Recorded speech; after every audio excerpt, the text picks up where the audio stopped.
Now, Jai Jinendra, everybody. Okay.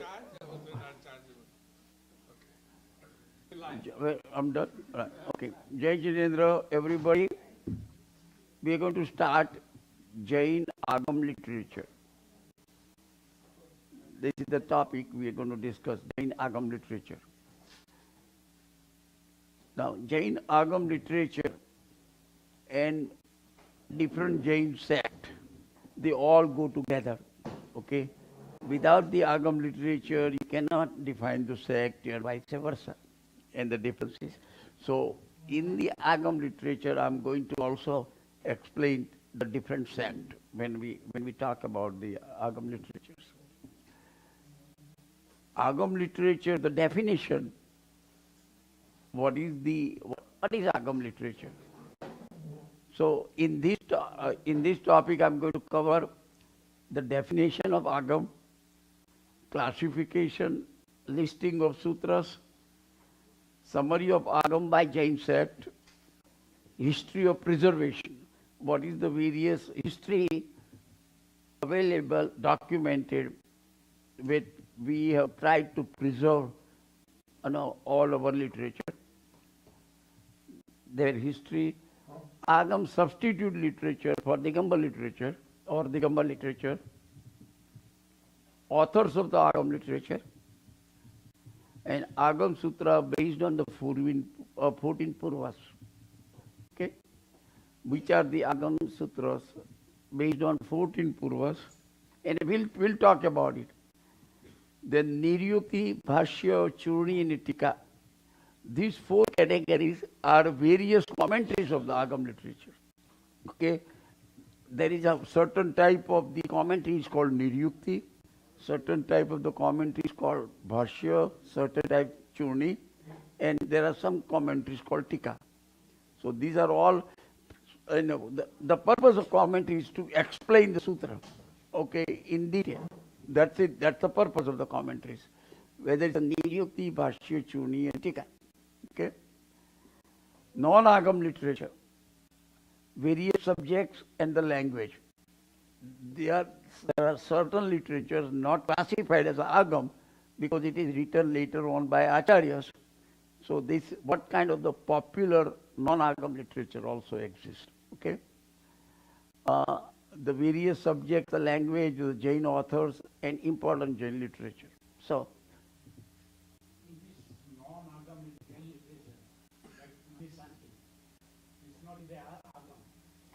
yeah. Yeah, it's a non-Agam literature. Yeah, so on that one, how much do you put weight on the pronunciation when this is Ardhmakti? So Let me come to that topic, okay? That's the why I say, okay, if I start entertaining it, all that one, all right. yeah. Okay. There is a non-Agam Jain literature, various authors, and important Jain literature. Okay. Now, if you really look at the definition of Jain Agam literature, from the absolute point of view, Nishchay Drashti, which is a true Drashti, whatever it is, okay? From reader's or listener point of view, what I mean by that, like I'm the one who's reading Agam. So my point of view, what is the Agam literature? Or you are listening the Tirthankars preaching. Let's say, okay, you are in some of surrounding, you are listening to it. For you, what is the Agam literature? Okay? But I'm trying to say, it is not the preaching point of view, but who are listening and who are getting the benefit. From that Agam point of view, what is Agam literature? And he says, enhances spiritual life, finds happiness within, and reduces kashai within. Any literature you read, that enhance your spiritual life, it finds happiness within, and it reduces your kashai. For you, that is Agam literature. That is Apavani. That is the Vani of Tirthankar. That's it. Whether that word is exist in any book or not, that doesn't matter. because it is a religion of reflection. Okay? So, see, that's a most broader definition point of view. In this world, I am the one in the center point for my spiritual progress. Okay, nobody else. And wherever I find these three, any of these three things, find happiness within, okay, enhance my spiritual life, and these all three things actually mean the same thing. Okay, when you reduce your kasa, it doesn't mean you stay like no. There are some people you cannot make them laugh, no matter what you do it. Okay, that is not the religion things. Okay, just their face or anything like that, they have lost, and they think every time you do something, it builds the karma. I mean, they got afraid of that one. Okay. So keep in mind, religion is not for something. Religion is not for something. No, you become like face or anything like that. Okay. Monk.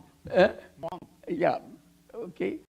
So that keep in mind. No, that kind of thing. You make sure. Okay. You are joyful. Okay. The blissful. If you heard about blissful, that's one of the characteristics of the pure soul. Pure soul is a blissful characteristic. Compassion is no characteristic. Okay, these are the pure soul, blissful. Not Shokyanism, no Modubat and Besiro. Okay, never do that one. Please, the religion person. If religion does not make you happy and not make you mean, that's not a religion in that sense. So anyway, what I'm trying to telling out. Now, if you read that things, you don't need to know anything about all Agam literature. Okay? But that does not make the religion, that you want to establish the religion or anything else. So from empirical point of view, Vyavarnai, okay, from teaching of Jina, now you are talking about the preachings of a particular person, which is Tirthankar. Okay? Teaching of Jina, whose other name is Apt, Tirthankar, look, Aptavani is a Tirthankar Vani, something. Tirthankar, Arihant, Arhat, who has conquered attachment and aversion. Okay, so that teaching we consider Agam Vani.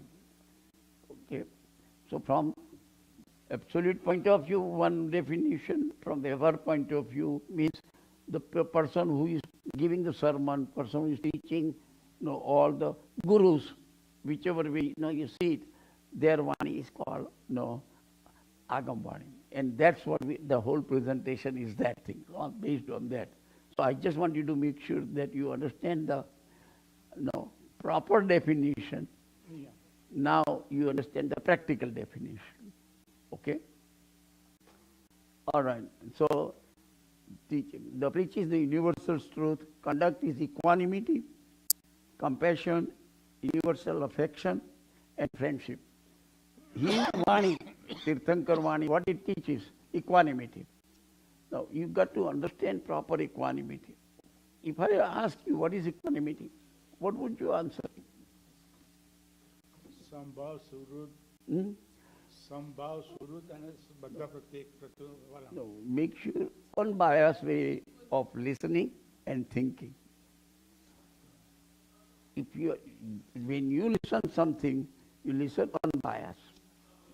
You think unbiased. Okay? And then decide what is better. First, you listen unbiased way, listen this way, and then you decide what is the thing. But if you are programmed culturally, okay, this one is not written by this, or this one is not written, even though it is true, unbiased, everything, then it is not equanimity. Equanimity is always you are doing these things, unbiased way. When you are thinking, ultimately you decide what is right for you. But after you make the thinking and decision, then you decide, this could be right, but for my personality, I would like to go that way.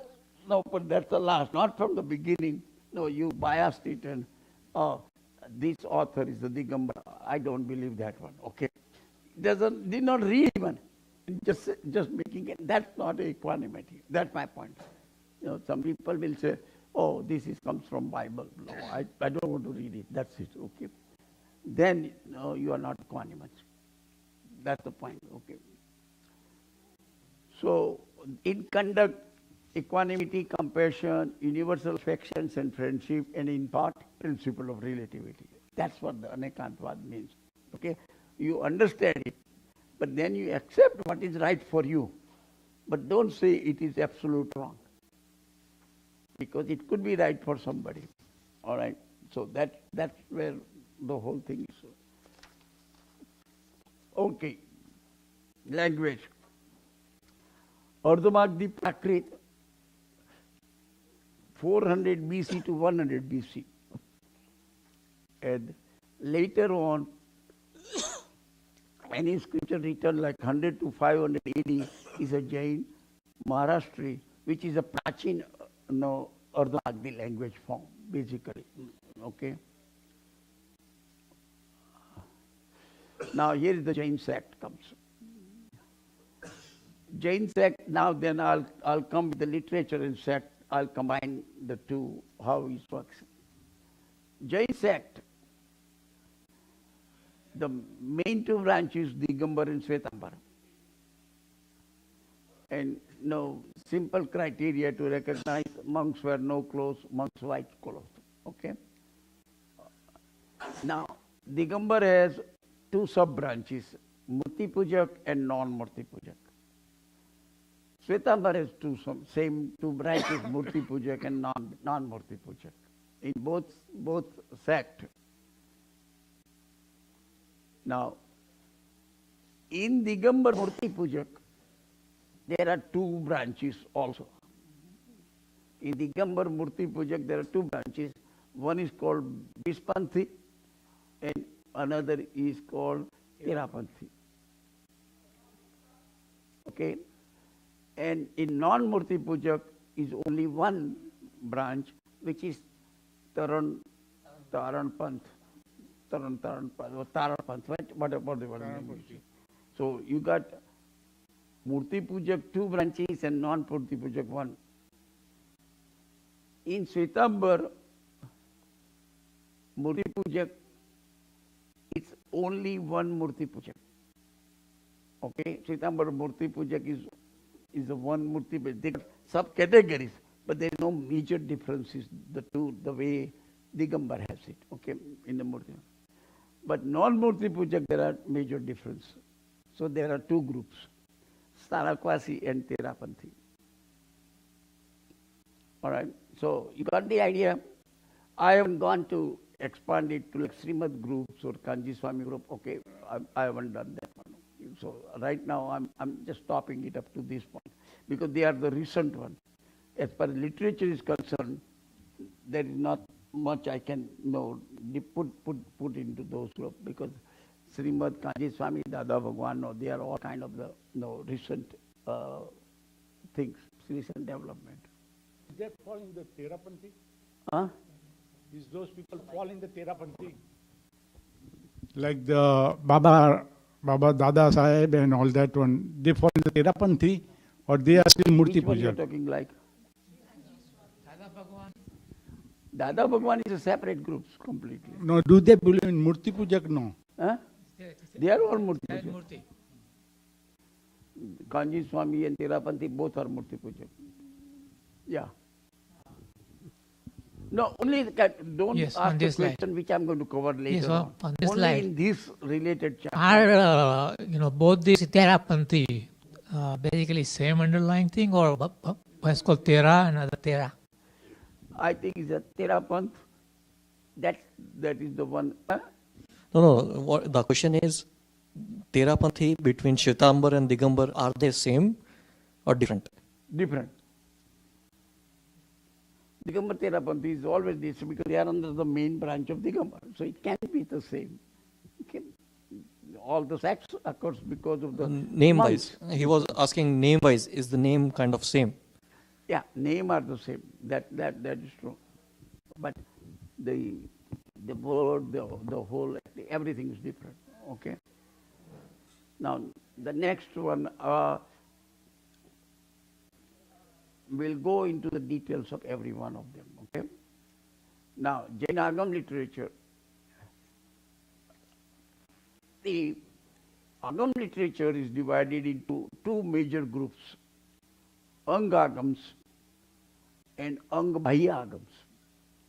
There are main text, which is 11. Now, if you understand like Christianity, the Old Testament, New Testament, how many texts are there, and what is being happening, and when the Christ of, it's all different text, and you combine all the text and call Bible. No, that kind of the things. Okay, so it is similar things. We got the oldest scriptures. Okay, they are called Angagams. This is the main part of the body is called Ang, main part of the body. So that is 11 or it was a 12 books. Okay, out of 12 only 11 survived. Okay, so but it is a 12 books, and these 12 books are accepted by all the sect, including Shwetambar and Digambar, all sub-branch, branch, everything. So we have the same 12 books for across the Jain. All right. The 12, that's why I put into bracket, accepts all sect.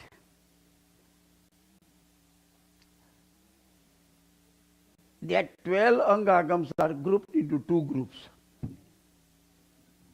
11 Angagams, Shwetambars believe they are all survived. Digambars believe they are extinct. Their literature says same name. Okay, these are the Angagams' name. All right? But the existing book, they believe it is not the same what was originally written. So they think the original books are lost. All right? Shwetambar says, no, existing books may not be same, but it contains the same bhavarth, okay, same thing, so same meaning. So they said we need some literature, so we accept them as we accept them as a Mahavishwani. All right, so that's the difference. So for Digambar, in reality, there are no books exist which called Agam, in a sense, direct preaching of Lord Mahavishwani. They are all extinct. Okay. However, later during that time period, the learned acharyas have written some books. They accept that as a Agam category. Two most important book is Kashai Pahud and Shatkhat Agam. Okay, those are the two most important for Digambar. For Shwetambar, all the Shwetambar sect I'm talking, okay, they accepted whatever the form that 11 books existed, they accepted them as a Mahavishwani. Okay, so just keep that thing in mind. How do they differ and what they are. However, the philosophy remains same in both the cases.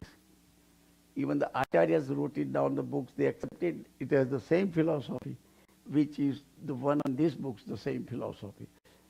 All right? So that's why we are, even though we are so different, we are different only in achar, not in philosophy. All right? Now, the 12th Agam, which is lost, which everybody believes is lost, okay? Shwetambar and Digambar, its name is Drashtivad. And that Drashtivad consists of 14 Purvas. Purvas is the text, oldest text, okay? Remember when we recite Samaro Mantra Balo Lauka, Chaud Purvano Sar, that Purva is this, okay? That is the one of the chapter of the 12th Angagam, which is Drashtivad. And Drashtivad had 5 subsections in that book. The 4th subsection is 14 Purvas. But it is just, you find this kind of the documentation in the existing books, but not actual book. The Drashtivad book is not available, it is all extinct. Okay? But you find some references, the Drashtivad contain these things, these things, these things. Okay? So these are the section in the Drashtivad: 5 parikramas, sutras, prathamanuyog, 14 purvas, and 5 chulikas. And we will talk about a little bit more on Drashtivad, what it contains. On Angabahya Agams, which is not considered original text, okay? The original text, the definition is Lord Mahavir's preaching compiled by none other, his immediate disciple, means those who have listened to it, okay? Compiled by them in the sutra form, okay? And that got documented orally. That got documented, nobody penned down. Orally, they memorized it. And the memory from guru to disciple pass on orally. It pass on orally. Jain tradition and Buddhist tradition, like I showed you, it is an oral tradition. There is no pen down things occur.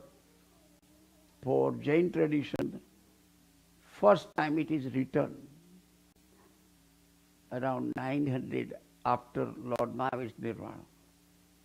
So when you talk about 900 years,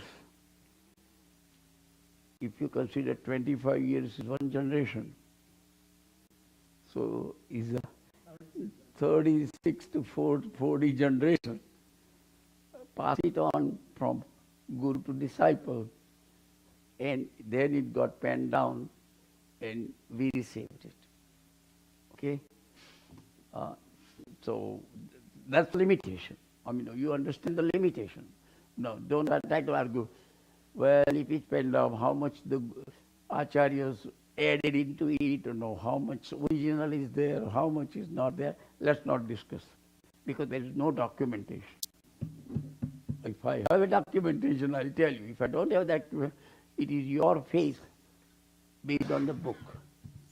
Okay? We cannot authentically say that it is the same Vani of Mahavira. But when you look at reflection point of view, bhav point of view, it carries the same meaning from that, because everybody, they both Digambar and Shwetambar accepted it. Okay? So you have to use your own wisdom, okay, but never try to insist anybody, this is the Mahavir Vani, you are wrong, okay? Because it is not that way.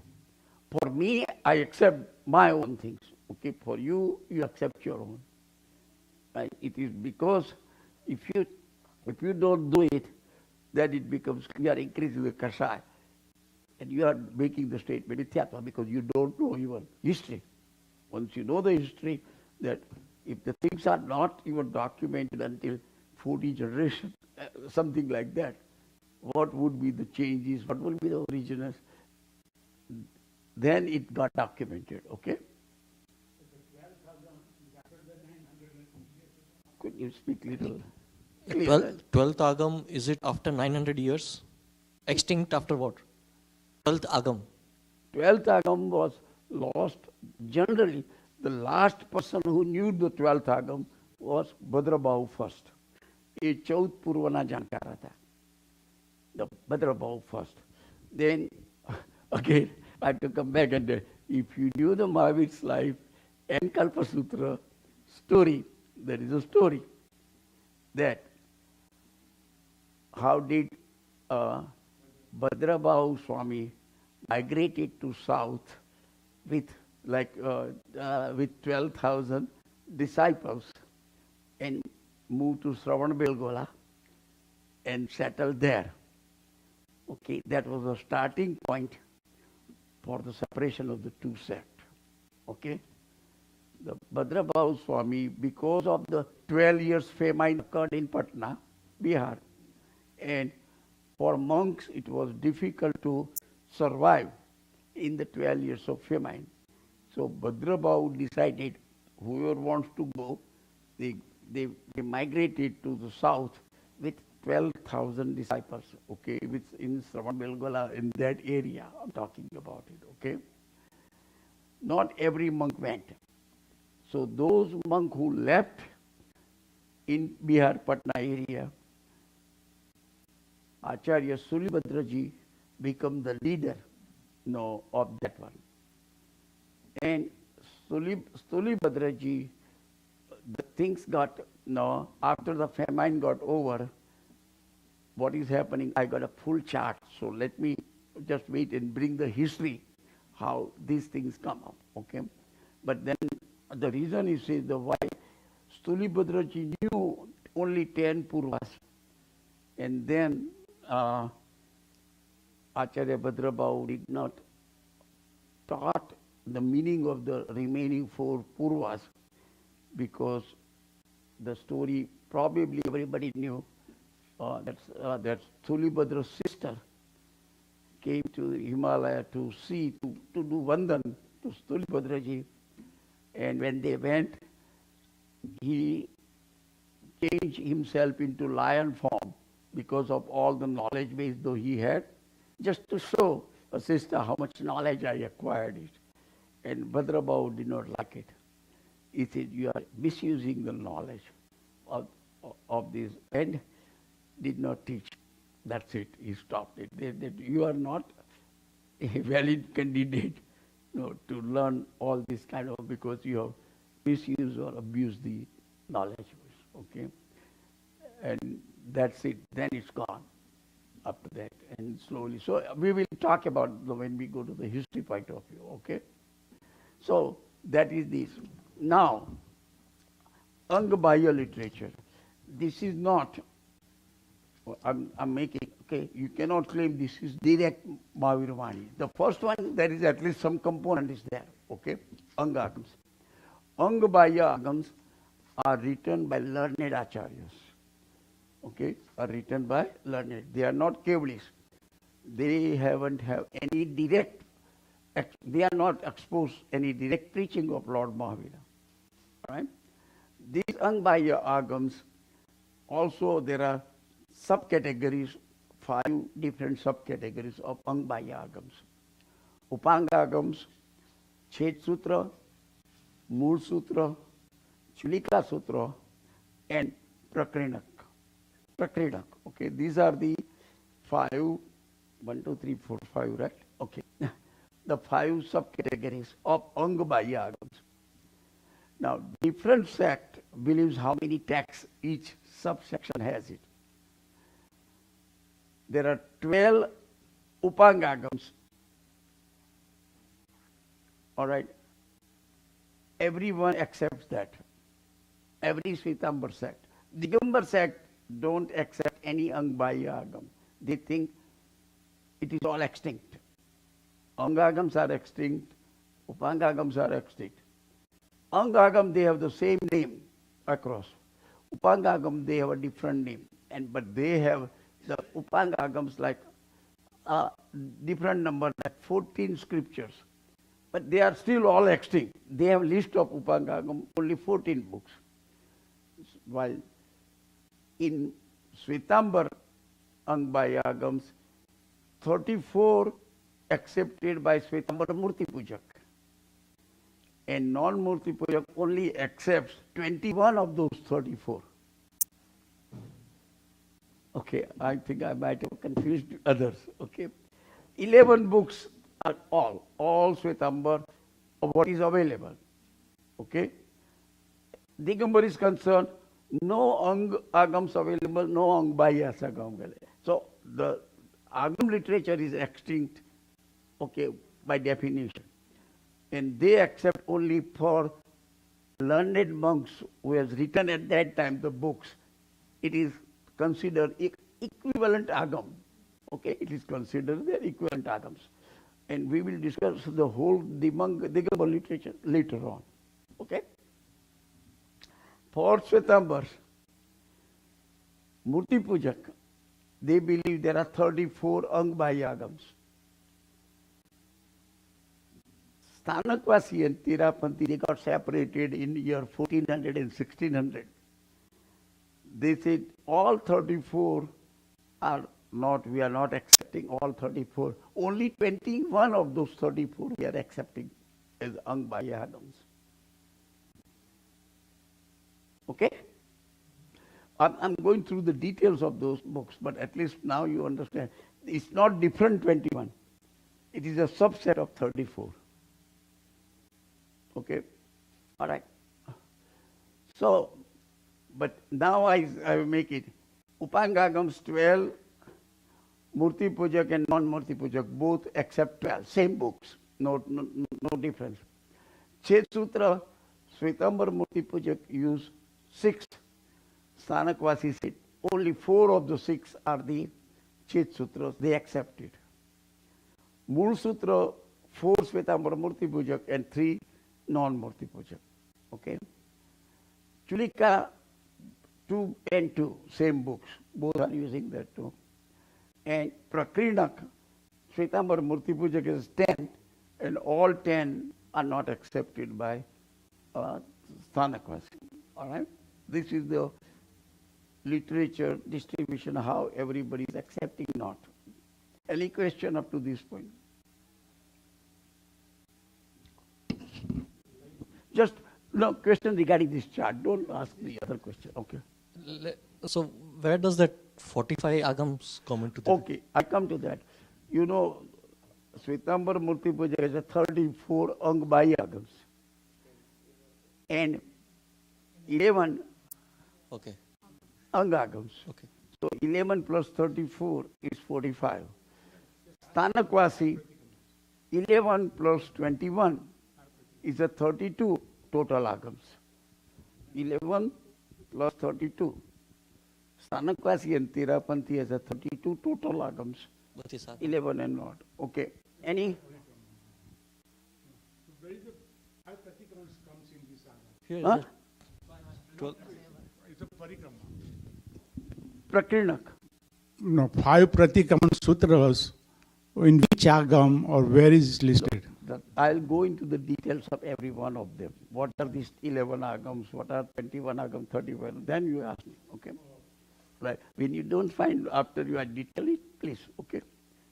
All right. Anything here up to this point? Okay. There's nothing much to. No, it's just definitions. What I'm putting it down. Okay.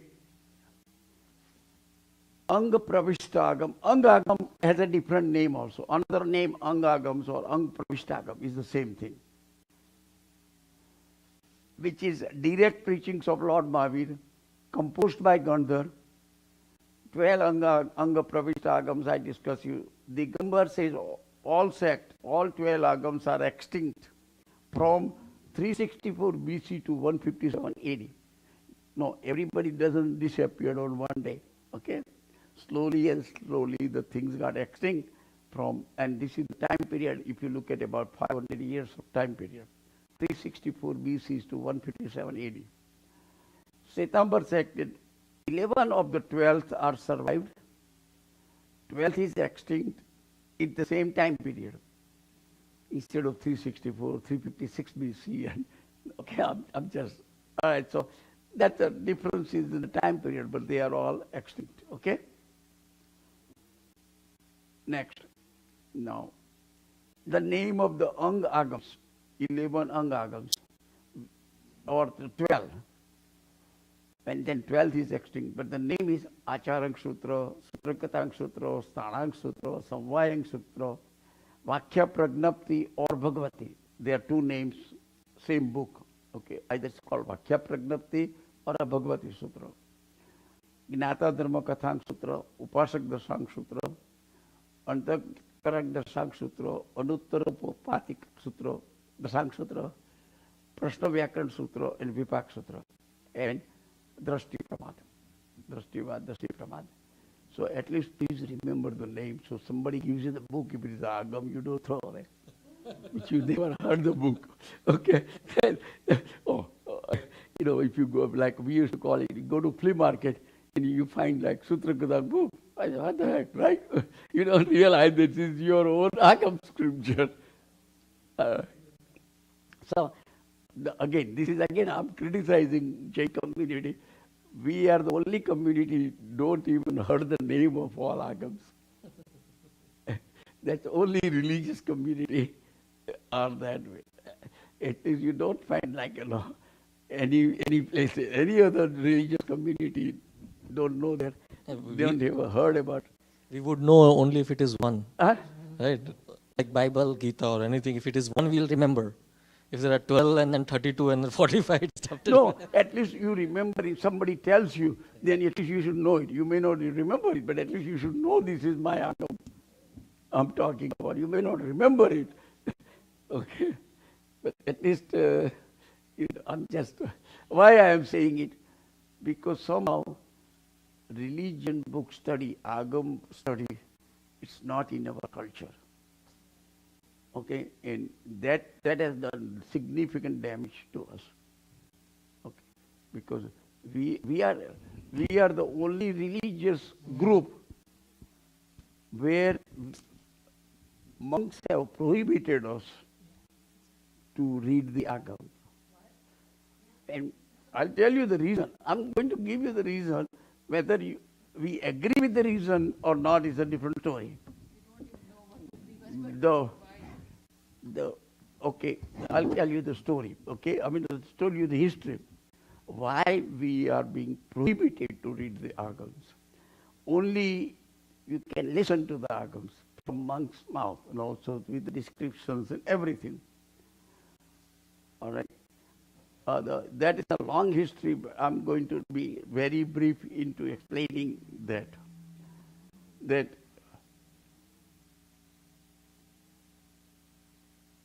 what they have considered, this Agam Sutra has so many deep meaning in it.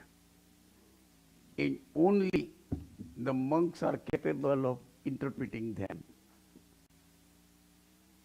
Lay people are not capable of reading it and finding the deep meaning. That is why it should be only,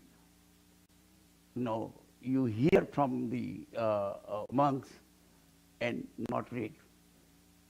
And otherwise if you do the wrong meaning, you will go to hell. That's the one way. When you stop people reading it, you just show them the fear, on the ground of the fear, and matter is over. Okay? You follow what I'm saying? This is the general tendency.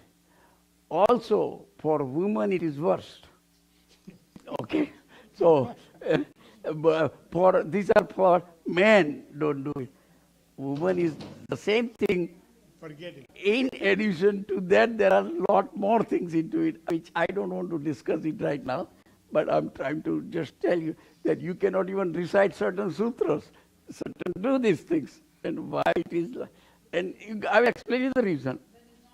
Whether you want to accept or not is a different story, but this is the reason, okay? Unless somebody else has any other reason, okay, which I haven't missed it, okay, which I may have missed it, okay. Did you had a chance to read any Agam? Did You I? had any chance to read any Agam? Did you read any Agam? I read all. You are not a monk. Thank you. That's why he's not a monk. Thank you. No, the point is, when I put it in the e-library, you would never believe how many emails I got it, from the disciples of the monks, okay? You don't even value your life, you're going to suffer hell. And I say, I've already, I already booked myself 7 times now because of those 7 different acharyas. So it is going to be continuously how many times I'm going to go. I have no knowledge. But my one only reason, it is Tirthankar Vani. He preached in a common people's language. It cannot be such a deep knowledge where I cannot understand because it is a common people's language. It is not in Sanskrit. If it is in Sanskrit, you need a Brahmin to explain to you. For a common people language, read to the common people, and I am not allowed to read. That is the only religion prohibits their disciples not to read their own scripture. I said, if I have to, by reading that one, if I have to go to hell, I'm ready to go. I don't argue with that one. All right? And when I put it in the internet, then the hell break loose even after that. No, the things are done with that, right? No library would give me the books. But I knew, since I knew the whole things, this is the presentation I made in 1993. That time I'm trying to tell you, the Second Parliament of World Religion in Chicago. 1993, this was my presentation, and the book was published by Jain. All the Jain presentation, that's still there. In 1993, the publication. All right. So when I did that, I know at least 32 agams are saved out of 45. And Sthanakvasi had no problem. So I just went to Sthanakvasi and put 32 out of 45. So now is only 13 agam left. Okay? But then they got worried because now Sthanakvasi interpretation everybody is reading and not their interpretation. see what is happening. And when that thing happened, they said, let's give it to him. Okay? So, you follow what I'm trying to say? So the whole objection that was that time, it is been like, and as time passes, it's thinned down. Okay? And then initially people who were strongly objected, even they gave me the books. Said, please put it in the library because nobody reads ours. Now it's everybody's reading which is on the library. Okay. So that is the point I'm trying to say it out. In what form these books, the original books, exist today? And who has these books?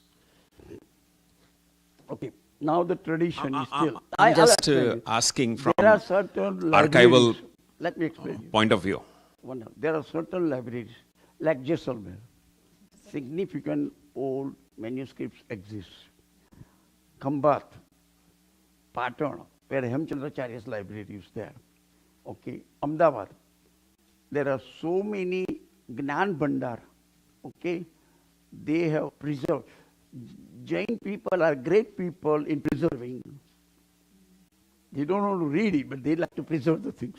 Okay, properly, so that's available for others. Okay, I mean, you see what I'm saying? So they preserve these things, and they preserve very well. Much better than Hindu literature has been preserved. And with these many large communities, you look at the Jaisalmer Gnan Bhandar, if you have been there in Jaisalmer, or seen in Khambat libraries, or Patan library, Hemchandracharya's library. It's amazing collection still exists there. All right? So, yes, these are the places. And if you go in the south, like Samanamilgola, and all the Bhattaraks, they were great libraries, great preservation. And there may be many places. Okay? What I'm trying to tell you, whom I am aware about it. We are talking about these 45 books, these main 45 books. These are the oldest literature, correct? Yes.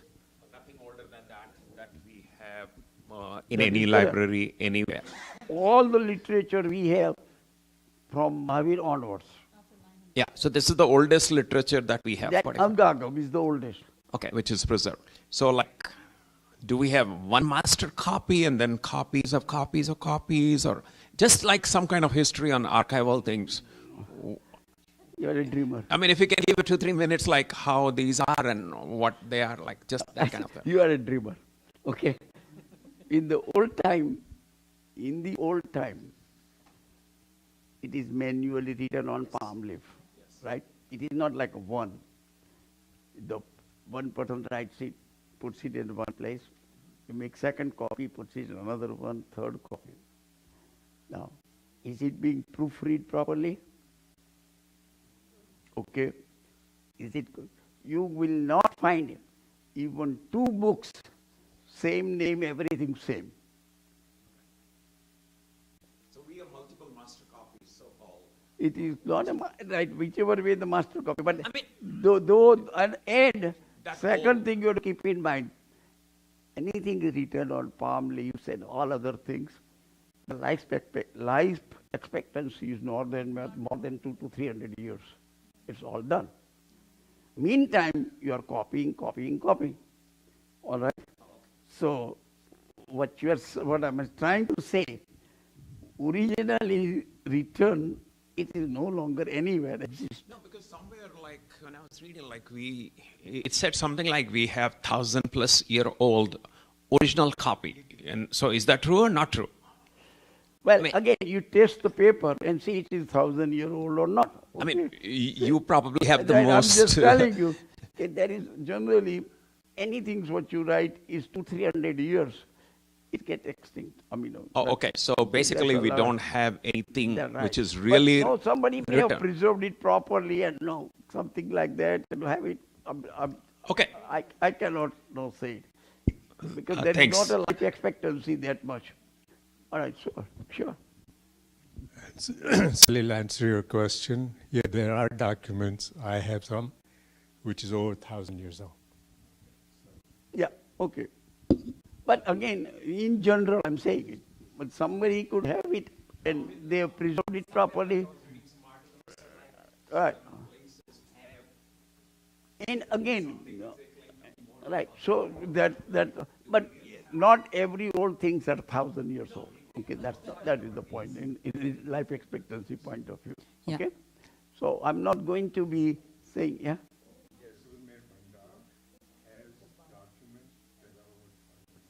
Jaisalmer has. Right. Okay. But again, point what I'm trying to just tell you, okay, even 1,000 years old, so what happened to first 1,500? The given is gone, right? There is nothing. See, last 1,000 years, let's say you took it, but still Mayur Swami occurred 2,500 years ago. So up to the first 1,500 years, whatever is gone. Right. So what I'm trying, okay, anything which is penned down, it is written down, it has a certain life expectancy. And after that, no, it has to be copied. There is no printing press. Okay, nothing. So you have to do manually copying.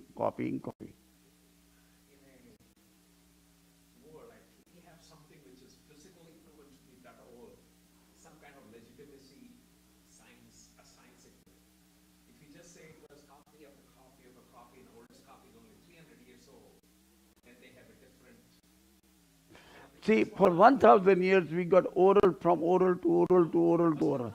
Right? There is no verification. When the last guy says it, what is the verification? There is not. All right.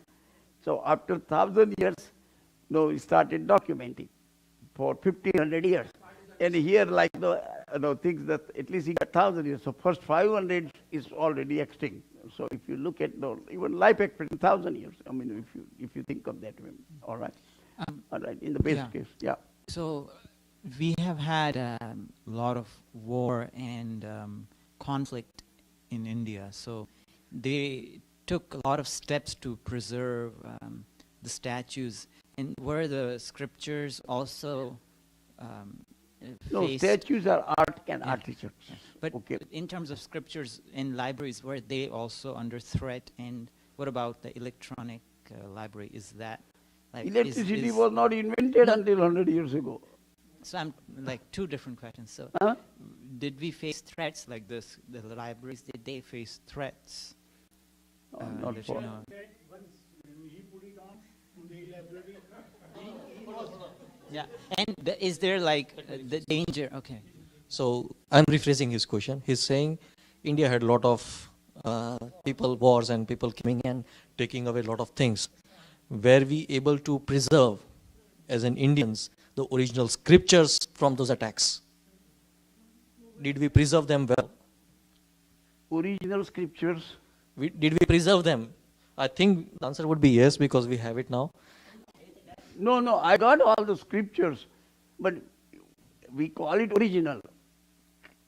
I don't have any proof Okay. for that thing, so that's original. Okay, it is original. All right, Achar and Sutra, this is the things. Okay, if you buy the book in the store, it says, I want Achar and Sutra, that's the book you get.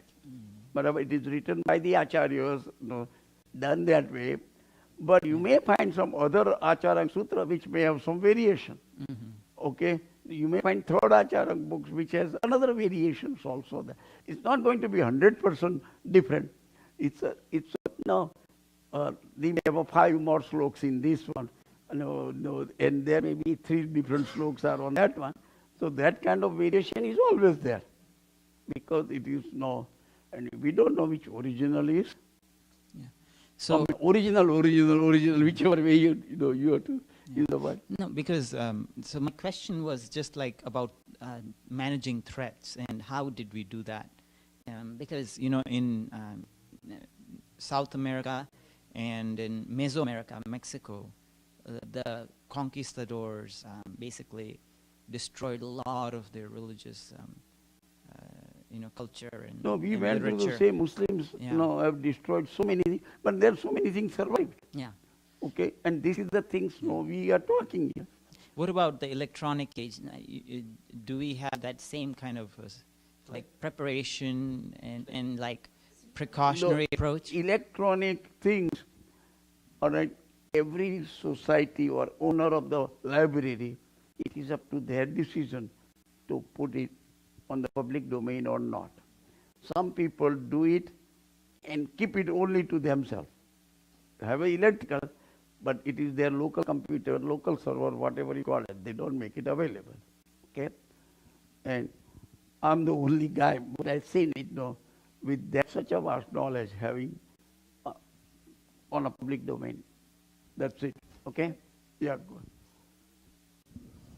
So say, I want to read these books. Now these are in another language, Prakrut. All these books are in probably Ardha Magdi or Prakrut. So where do I learn this language? Because I assume that you already learned the language, Prakrut, to read the books. Vendors? So you said you read Agams. Did you know the language Ardha Magdi, Pali, or Prakrit? Okay. The Agams, what I have, it is the original sutra. It has the only translation of the sutra in Hindi or in Gujarati. Okay. And there is a commentary. But some Agams, they don't have a commentary only. Only just the original sutra in the meaning, either in Hindi, English, or Gujarati. We do not have all 45 Agams in English translated. We got about 18. Hindi and Gujarati, we got all 45. Just the meaning of sutra original and the meaning in Hindi or Gujarati.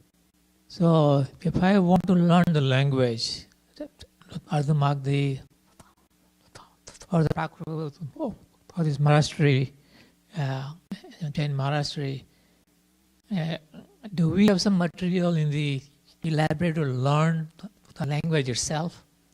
Only thing you can do, just do the search Ardha Magdi language. Okay? Okay, I Something did like just that. now. And if there is any learning, how to read it, then I don't. If you find some place material, I don't mind scanning and put it in. Okay? You to give me the complete detail. We have a Ardha Magdi dictionary, so it's from Ardha No, Magdi Ardha to Magdi Hindi. dictionary we have it. Yeah, from to Hindi. But if you want to learn Ardha Magdi, how are you going to learn it? I don't know. Okay, let's proceed further. Okay, I'm just now. All right, some of the questions we can entertain. So these are the young Pravistagam. Okay. Now the Drashtivad, I told you that there are 5 parikramas. sutras, Pratmanu Yoga, 14 Purvas and 5 Chulikas. Now I'm just going to go through little bit detail. Which are the 5 Prikramas?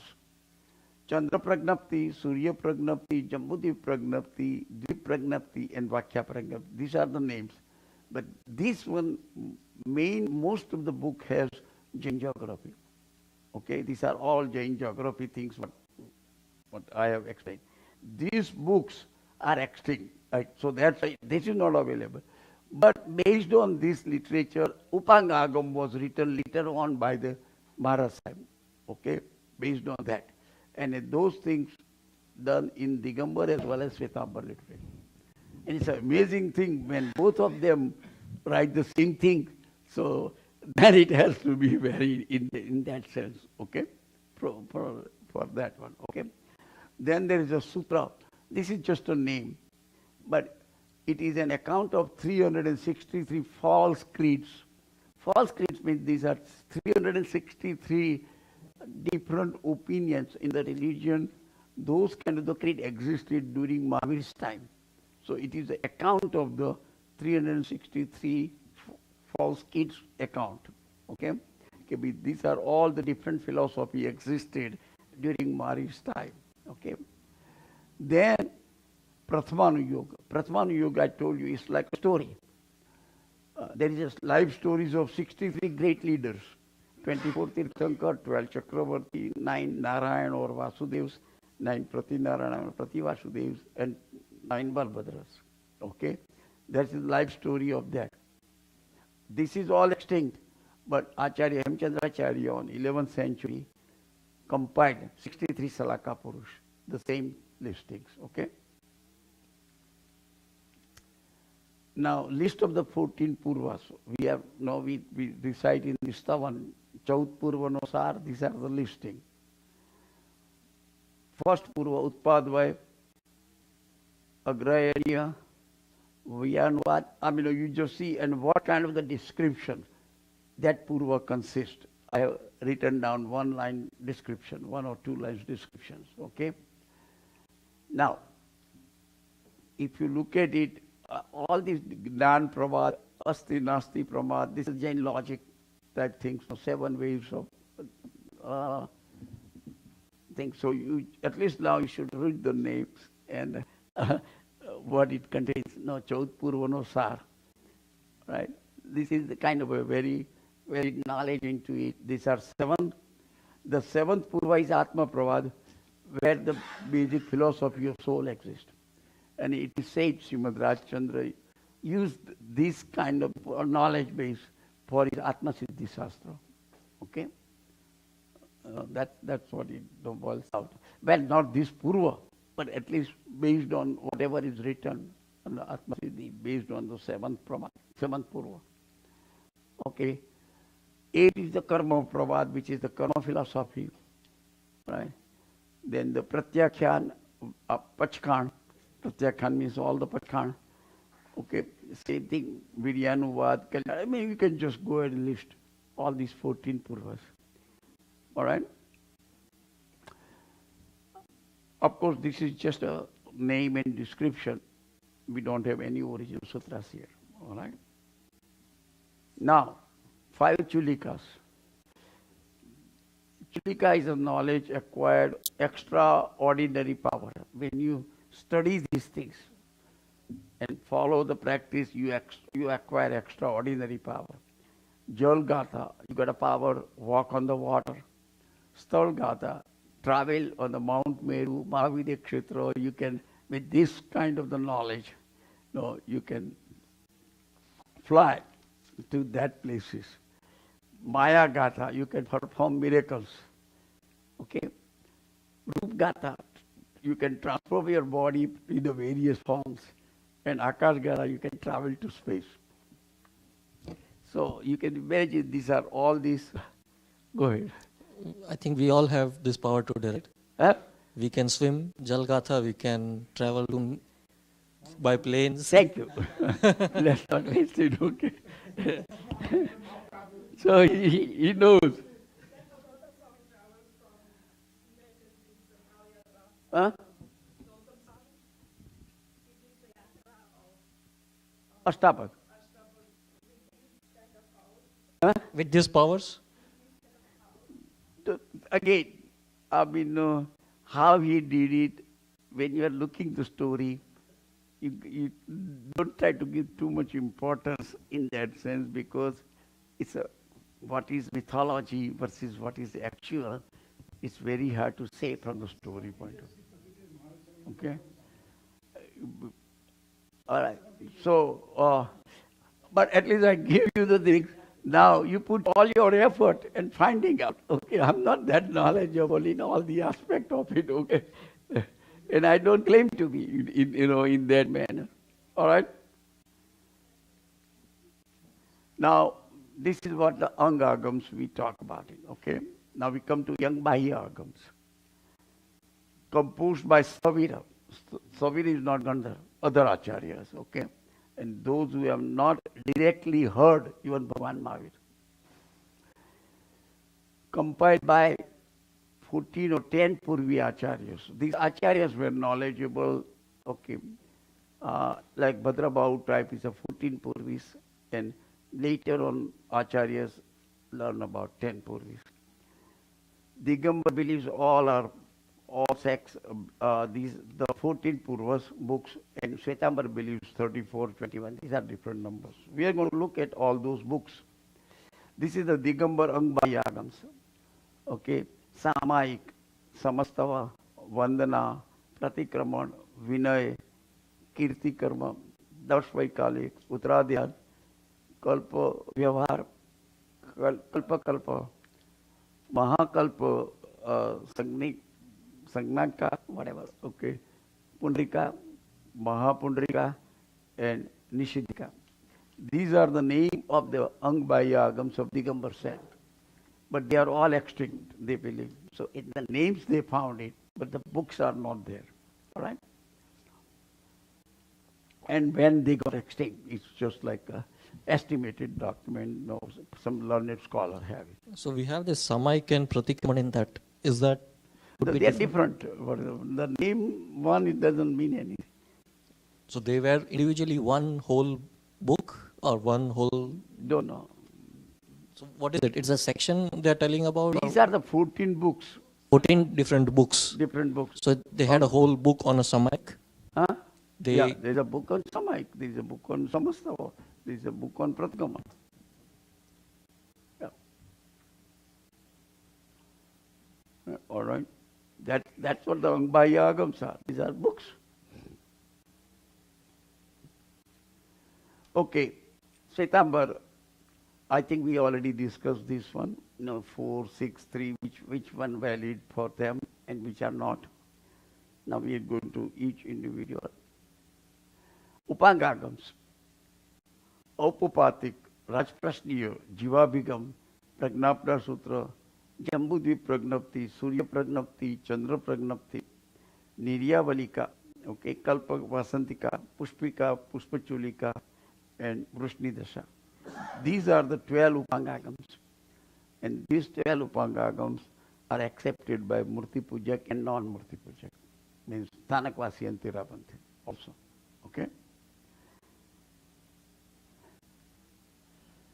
Shet Sutra.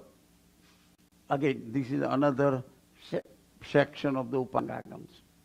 Angbhayagams, I mean. Okay? Nishit Sutra, Mahanishit, Vyavhar Sutra, Dasasutkand, Brahatkalpa, and Panchkalpa. Okay, and you see the star extract mark on number 3 and number 6. These two are not accepted by non-Murti Pujak. These are Shwetambar Murti Pujak Agam, and those who are not valid for Thanakvasi and Tirapanthi, I just know with the star mark. I put it there on the star mark. Okay.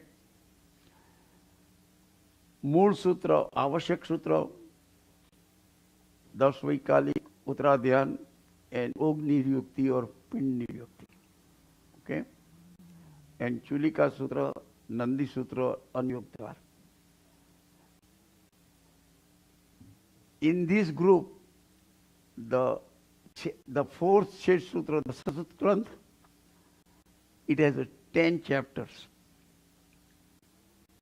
And ninth chapter of that 10 chapter, it is Kalpa Sutra. Kalpa Sutra is a one book, a one chapter of the Chet Sutra. Okay, yeah. Okay. So you know some of the things you are familiar, I can just tell you where it falls into it. Okay, in this place. 10 chapters. And એમાંનું 9મું ચેપ્ટરનું નામ Kalpasutra. I'm not sure. Either 9 or 8. I should have written it down somewhere. At least one chapter of that. Either it's the 8th or 9th. Nothing other to other than that. No. Okay. All right. In the now Uttaradayan Sutra, which is like on the Mool Sutra number 3rd. Uttaradayan Sutra is the last sermon of Lord Mahavira. Okay, Uttaradayan Sutra consists of the, when Mahavir on the last days, he answered all those questions that were never asked before. So he himself generated the questions and he answered it. Some of those difficult questions. And he continued that sermon for 48 hours. Today is continuation. No, the sermon, no stop, no breakage. That thing is compiled in Uttaradayan Sutra, the last sermon of Lord Mahavir. Okay. All right. I don't know what else to say. Avashyak Sutra is the one basically where all our Kriya Sutras are there. Avashyak. Okay. Avashyak Sutra is on Mool Sutra, the first one. All Pratikaman Sutras come into this Avashyak Sutra. Avashyak is required Kriya. Okay, is the required, so that consists of all the sutras of the required Kriya. Okay.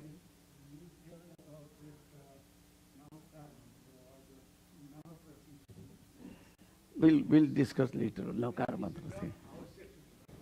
Yeah. These are all sutras are in Avashyak Sutras. Okay. Now Prakrina Agams, which is only Shvetambara Murti Bhujak has it. Sthanakvasi Terapanthi did not accept any of this. Okay? The Chatusharan, Samastarak, Uttar Pratyakhya, Bhakti Parigna, Tanul Vaitalika, Chandra Vidyartika, Devendra Stav, Ganit Vidya, Mahapratyakhyan and Virstav. I'm going to put all Prakrut names into brackets so that I can read properly, okay? So I can just say it, just making it only English. At that time we did not have that Unicode developed when I read these articles and everything, but I will put every one of them their Prakrut name, okay? So that we can read easily. All right? All right. Any questions up to this point? Okay.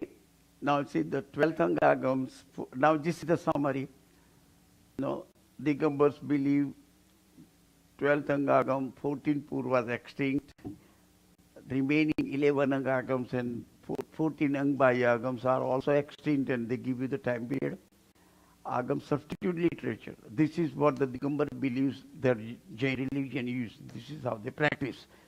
So they make this book, even though it is written by great acharyas, they consider them it is Mahavir Vani.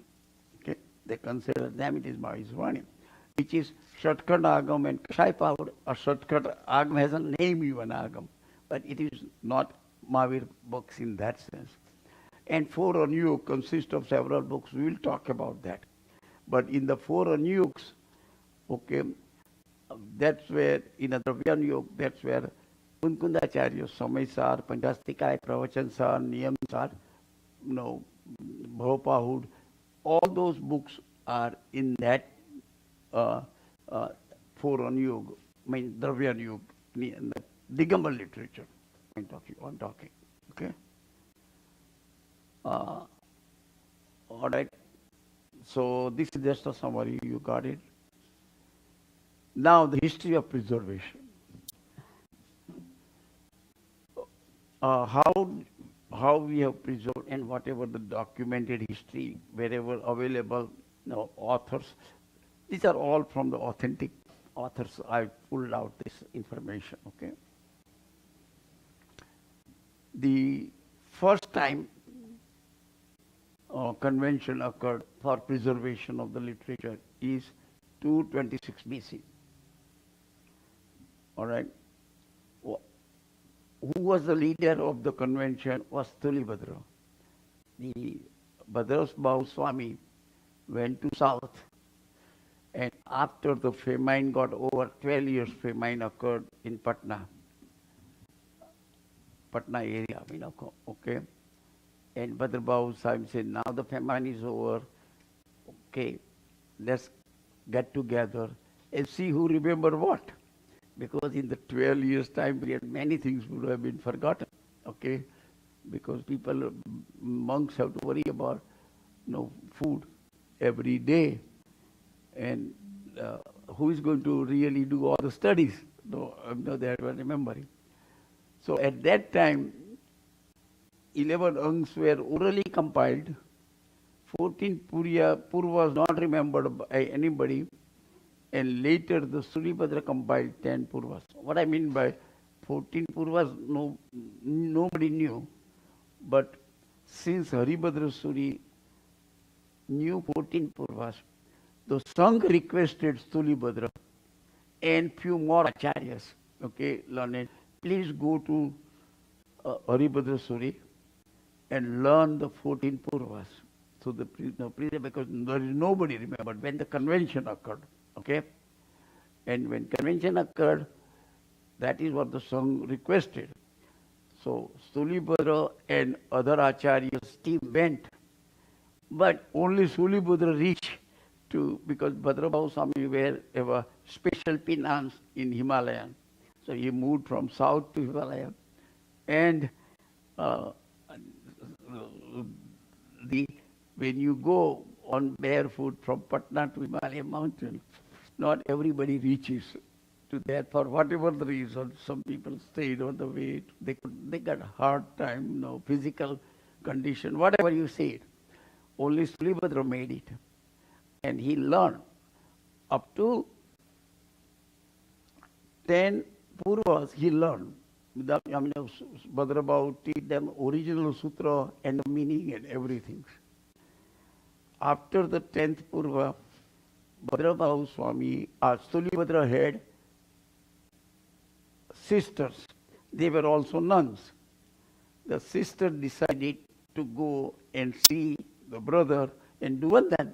Okay? So they came to where Bhadrasbhahu Swami was there, asked Bhadrasbhahu, where is Sulibhadra? Right? And Bhadrasbhahu indicated in such and such cave, he is doing the study. Because this is the old ancient tradition. Everybody studying in a cave. Okay? And monks are living in a cave in the mountain. When these two sisters went there, they did not find Sulibhadra, but the lion was there. So they got worried. They think this lion must have killed our brother.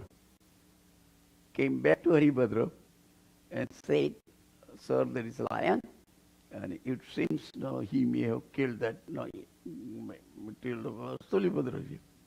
And Bhadrasbhahu looked at in his Gnan and found what Sulibhadra has done. Because he had all this knowledge, he used the knowledge like Sthalgata, Dalgata, all other stuff, okay? And he transformed himself into lion just to show the power to the sister.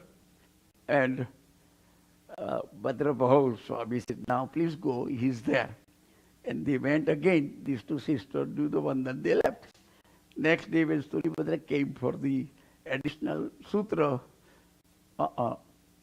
That's it. Okay, you cannot digest this kind of the knowledge properly and how to use it. You have misused the knowledge and no. So when Sangh realizes in Patna, because the message still goes to the Sangh again, okay, that if the Sangh can request Haribhadra Suri to pardon him and remaining, no, otherwise it will be lost forever. And Sangh requested. Now, Haribhadra Suri, so in the old times or any time, when Sangh requested, nobody says no. But Haribhadra Suri said, Bhadrabhav Swami said, I will teach only original sutras, not the meaning. And he taught 14, all remaining 4 puras original sutra, but did not have any meaning because the person don't know the meaning. So what do you do with just the sutra words? It's a bunch of words. And that's why the 10th Purva Stulibhadra knew original sutra and meaning. The remaining 4 is just only original sutra that got extinct after him. Because nobody is interested in learning something without meaning. All right? So that's the history on the first ascension. Second time the convention occurred in the history of Jain literature preserving is the 374 AD to 387. So you can look at 226 BC to 374 AD. So after 500 years, roughly. Okay, after second convention occurred. That happened at 2 places at the same time. In Mathura, under the leadership of Acharya Kandil, and in Valbi, which is Valbipur near Palitana. I'm talking about near Bhavnagar, Palitana, the Valbipur, and the Valbipur by Nagarjun. Okay? And what they have done that time, Agams and Anuyogs are documented. Actually, real first pen down occurred at that time, but very limited books, not all Agams, okay? Just a limited number of books got first pen down. The real things occurred after another 527, which is about 150 years after. After 150 years, only one convention in Valbipur only, and in Valbipur by Acharya Devardigani. Acharya Devardigani had the convention, and if you ever go to Palitana by road, the Valbipur comes now on the way, please see the temple. That's where all the convention and writings and everything occurred. There are 500 monk statues are there. They were present during the convention.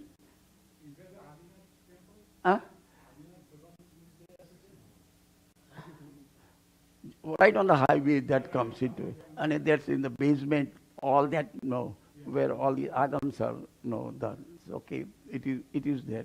Okay. So Valbipur, when you go, from Danduka to Palitana, you come into Valbipur. Okay? So in that case, all prakrinas documented, every agam got documented in the way. And agams and anuyog reviewed and preserved. Differences are documented in Chuni, and agam was settled. Agam work was settled at that time. This is the Svetambara talking, okay? Current state. Now, you think about that this is 500 AD. We are in 2018. There are 1500 years passed by, right?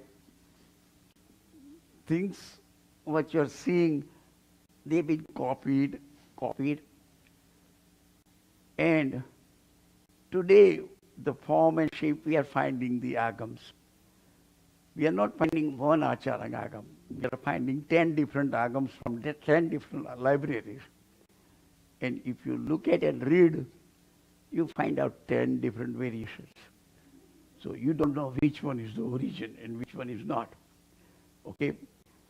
The Acharya, great Acharya, or Jambu Swami.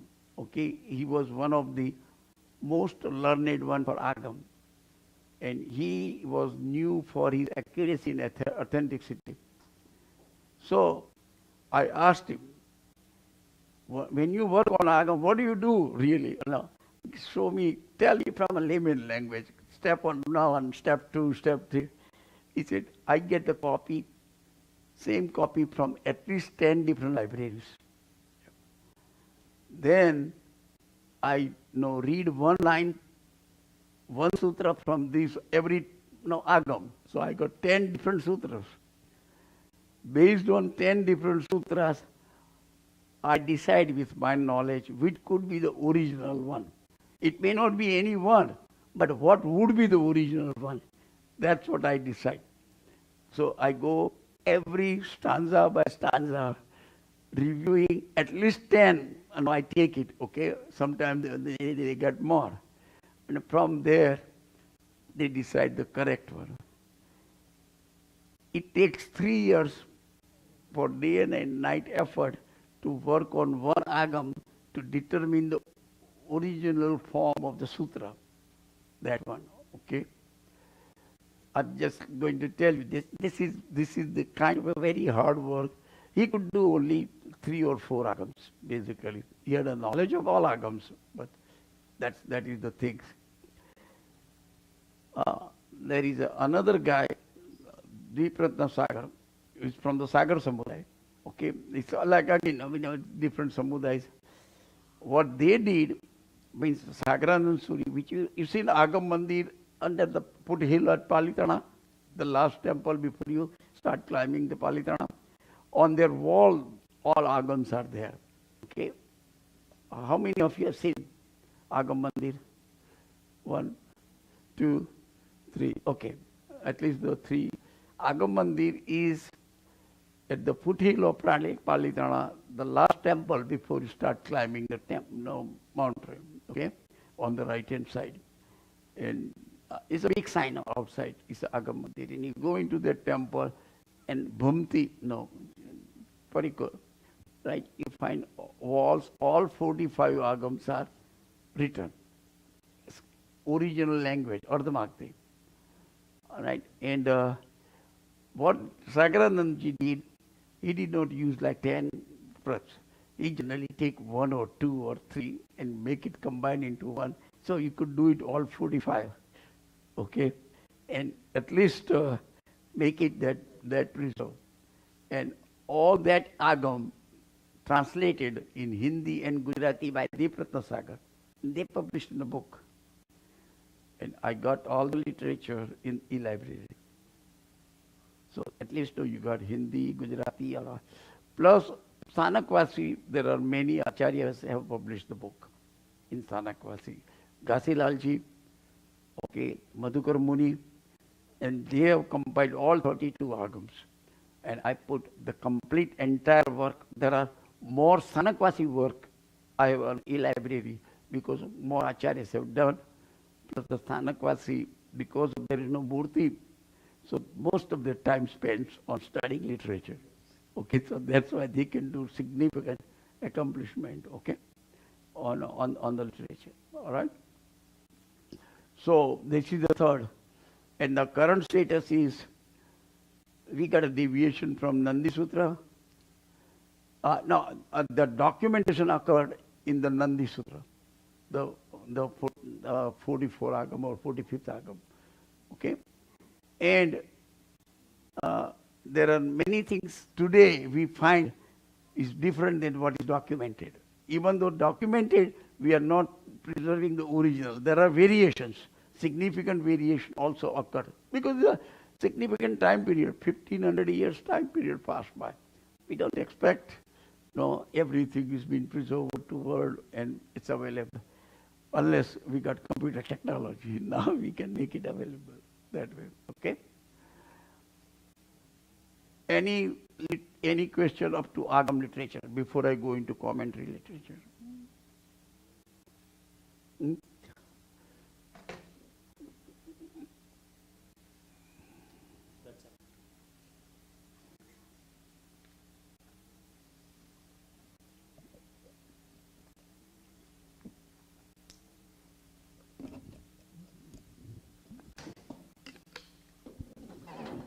Okay.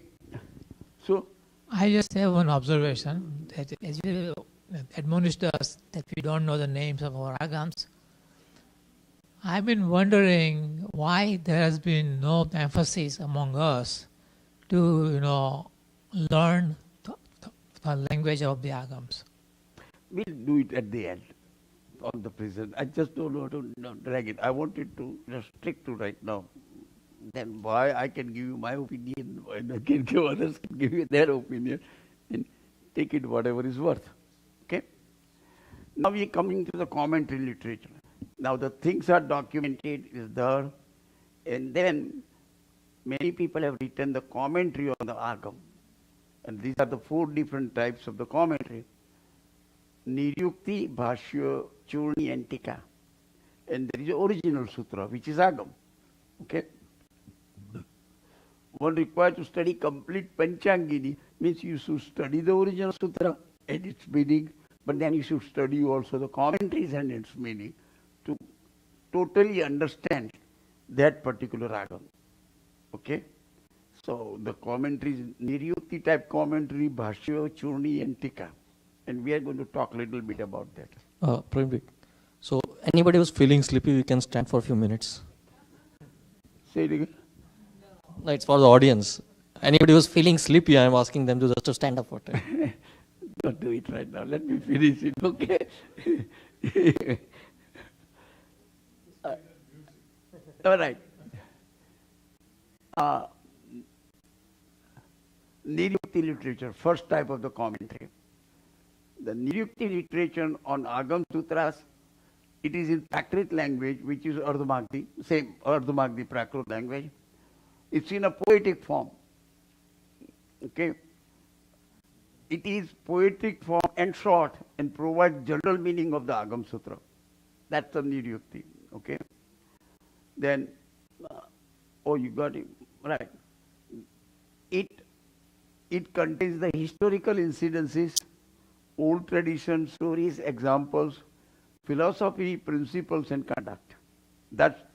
All these things are contained, but in a poetic form, okay, and it is still short, but it is better than the Agam Sutras.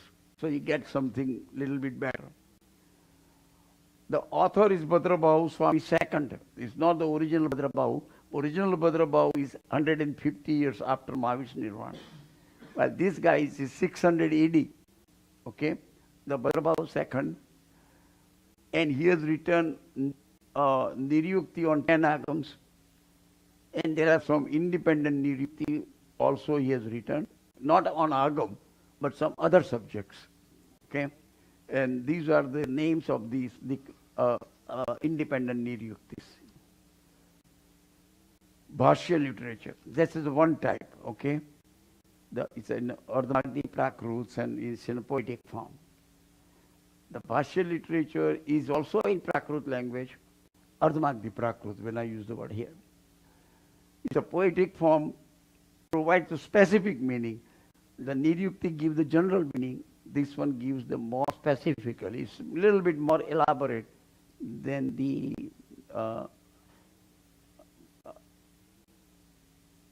okay, so this is the Bhashya, then the Niryukti Bhashya, okay? It contains the Prachin, Anusthan, Jatak Kathao, provides good understanding of history of Jainism, and conduct and behavior of the monks. And Sanghadas Gani and Jinbhadra Gani are the 2 authors of these Niryuktis, okay? And most of them are written between 400 to 600 AD. So now you know what is the time period certain things were written. When we think everything is 2,500 years old, that is not true. Okay? So you got to use your own wisdom. I'm not saying anything other than that. Huh? Do we have originals? I don't know whether the original is copied one. I have no knowledge of it. Because I read is a printed copy. Now you're talking about original, yes. that's original in that sense, okay? Now Churni Purani literature, Prakrut mixed, this is the first time in that commentary literature, Sanskrit language appears in Jain literature, okay? It's in a prose form, not in a poetry form. So it's a description. To some, contains jataks, again, stories, social customs, business, food habits, festivals, clothing, all the stuffs are there. Actually, Buddhist people, when I look at sometimes the library, we got significant number of Buddhist membership in the e-library. And their main interest, I call a couple of them, okay? It says, what do you do with Jain literatures? Now, when you are downloading it, okay? It said, because Buddha and Mahavir were contemporary, we read this literature to find the social customs at that time. What was, okay, we are making use of this literature is the cultural background, the socium, all these various books. And that will be additional data, what is stored in Buddhism. Here is the other religion also has stored similar things. Then you know it is a true custom existed at that time, and the two, at least the two books, carrying the same thing. And he said, we love your library from that point of view, that at least they can get all the access of this one, and if they know it, and then they can make use of many things that way. So, because sometimes you always wonder why these people are so many. It's not like one or two. And they are not downloading only one or two books. They are downloading more than 100 to plus type books. Okay? And then it's word pass around and people start downloading these things. Okay? So, and the author is Jindas Gani Mahatar, 600 AD. All right. Now the Tika literature. The Tika literature, you find many numbers. Many numbers. Okay? That's where Tika literature comes. Sanskrit is Prakrit language and most important to understand Agam literature because it is an elaboration. See, when you explain poetry by poetry, you don't really get all the meanings, okay? Or just a short sutra. But when somebody is taking one page for every sutra or 2 pages for the sutra, then you really understand it. So Tika is the most important. The prominent Tika author, Haribhadra Suri, from 7th century, okay, he has written the Tika on all these Agams, okay? Sri Lanka Suri, on the 8th century, Acharan, which Tika he has written. Then you can see Abhaydev Suri, Balladhari Hemchandracharya, okay, which is on 11th century, Acharya Malaygiri, Santi Suri. You can just read it with different prominent Acharya's name who has written the Tika on our various Agams and which Agam they have written the Tika and everything. Okay, now, so this is kind of an important work and there may be more. Okay, whatever I found it from the literature, I just did it, and some of the other people who have written the literature, so I copied from them, that kind of things. All right. Jain literature classification. Now what we did, the Jain literature, we divide some topics like metaphysics topics or spiritual philosophy, meditation, karma, logic. What are the books on each topic and which author wrote it? Okay, which author wrote those things? And I assign the code. If you see A is a metaphysics book, B is a spiritual philosophy, C is the meditation, D is a karma, and D is logic, so and so forth. So these are all the categories. Okay, and this is classifications. Now you can see, you come to, I'm talking the Jain literature, both Digambar, Svetambar together. Okay, Kundakundacharya is the 1st century.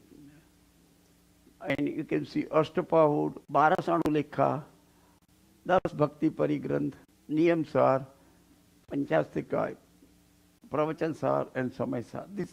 There are more, but this is most important one I am putting it. Okay, 2nd century, yeah. This is the Agam or the Tika of that? No, this is the author has written the books, Okay. independent books by authors. Okay, is not a Tika, is not a Agam, their independent work. This is the new section I started, Jain literature. This is just Jain literature. It's not Agam literature. Okay.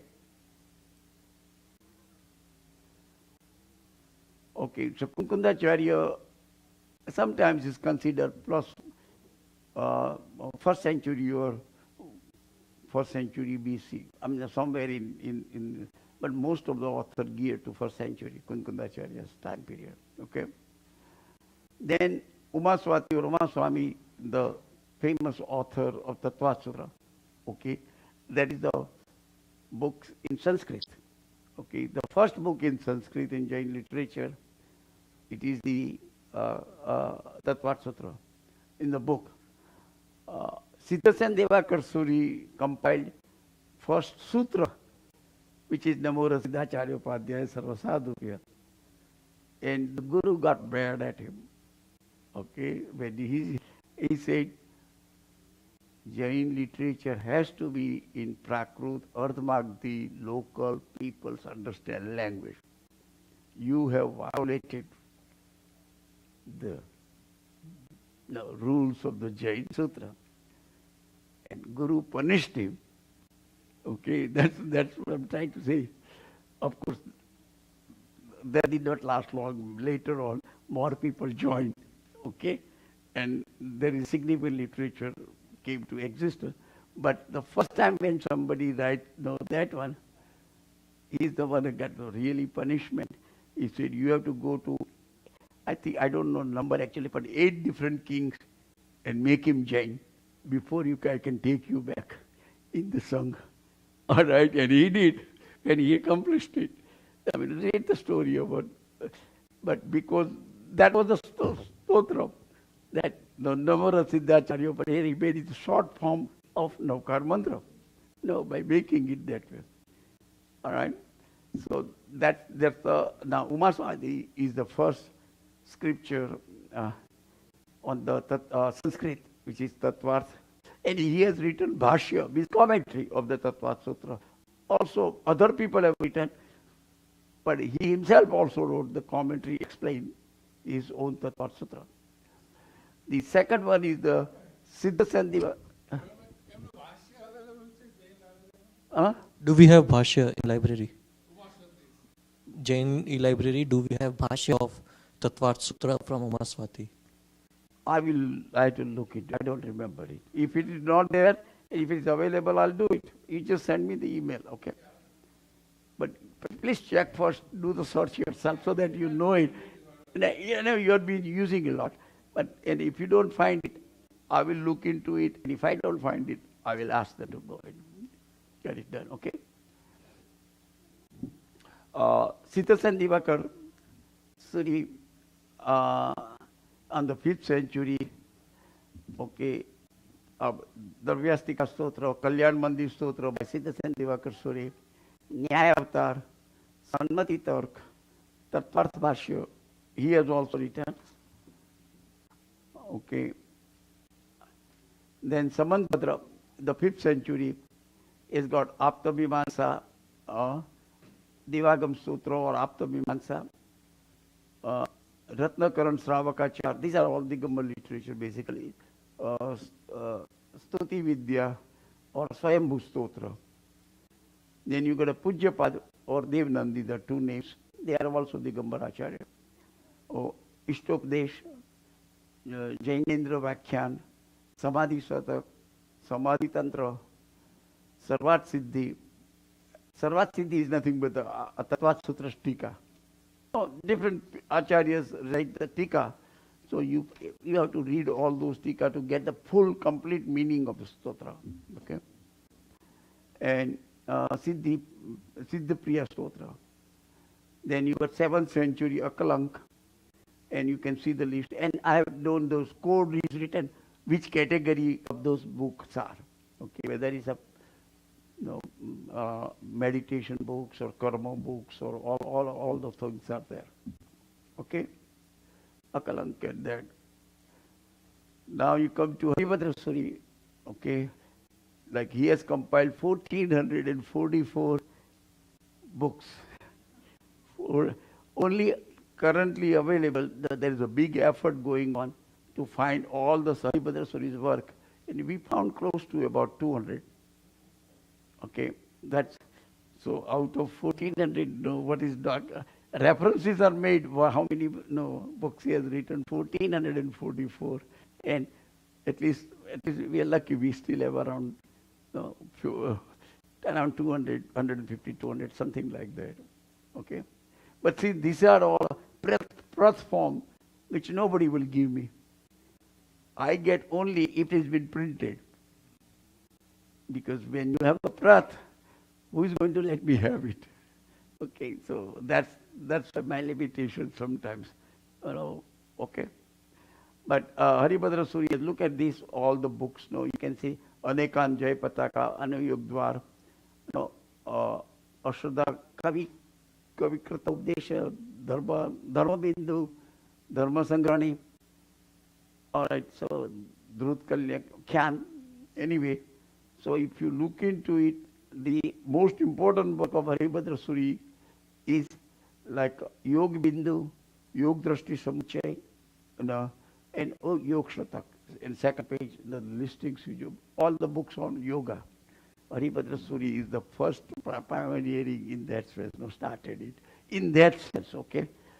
Work may have been there before, but maybe popularized more. Okay. Huh? Lalit Vistra. Huh?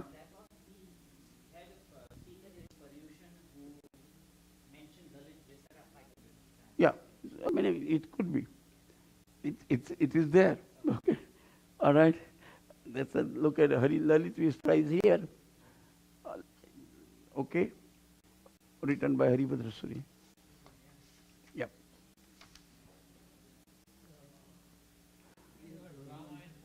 Huh? Yeah, drama and yeah. Yeah. Okay. Now you see Vidyanand, Apta Pariksha, Ashta Sahasri, Stotra, Apta Mimansa Stika actually. Nyaya Vivran.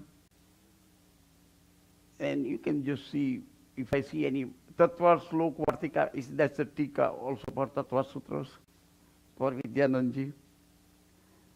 Naimi Chandra Siddhant Chakravarti, this is another great Digambaracharya. Okay. And there's Brahad Dravya Sagrani, Gomatsar Jiv Kand, Gomatsar Karma Kand, Kshetra Ganita, Labdhisar. Okay, Trilokshar, I mean, those are the kind of, some of the names may be familiar, some of the names may not be familiar to you. Okay. Acharya Somdev, Adhyatma Tarangini, okay, all his books, in the sense. And Hemchandracharya, which is 12th century, okay, one of the popular acharyas on the 12th century, Siddharth Jaisi's time and Kumarpal time. And you can see the listing of the big Avidan Chintamani, Alankar Chudamani, Anya Yog, and also and so forth. Madhya Stotra. All right. So this is all Hemchandracharya's literature. I mean, important. I cannot list everything. This is second page for the Hemchandracharya's Praman. And look at his yoga work, Yoga Shastra, Yoga Shastra Vritti, and Yoga Vinsika. Okay, that's the Hemchandracharya's yoga literatures.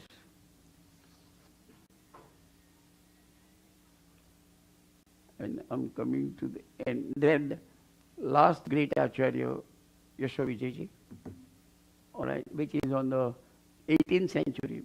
also come to that level. So there are. Huh?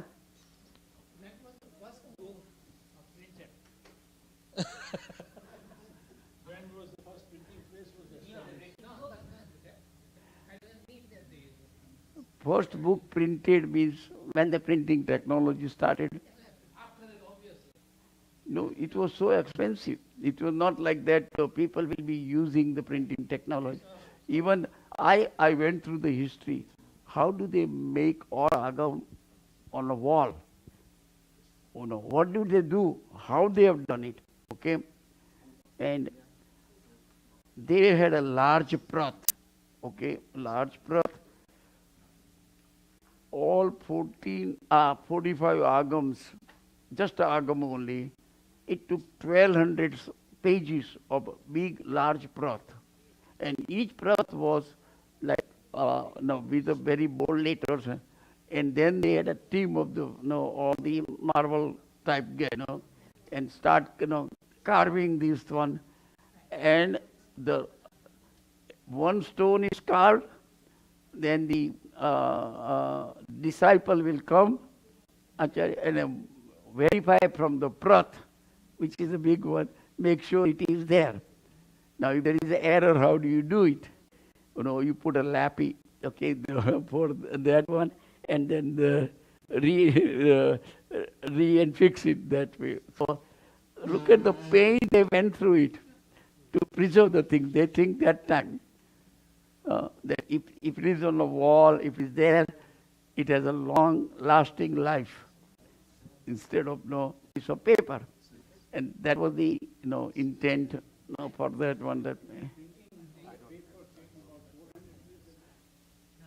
no paper was there. No, because the prath. I got the original prath. Even those 1200 praths they had it, so I scanned it and put it on e-library. Okay, somebody gave me. He said, look, if you want that prath used for Agam Mandir, for 430, so here is the things box. So I used that box, scan it and written them. Okay. I think printing is important because printing allowed basically mass production and the mass distribution. So I was just curious whether we started to print our first book around 1580, around 1880. No, I have no knowledge of that. Okay. So most of these authors that you have mentioned, they seem to be from northern India. We don't have any big authors from southern India. There are some acharyas, what I consider like Kunkundacharyas, and that one we have it. Okay. But First century. Okay. when I compile this article, whatever literature I have available in America, I used and compiled these articles. Okay, that time. And they would be in the what language? Most of the things were on the northern side, or Gujarat side, Rajasthani, those kind of the things.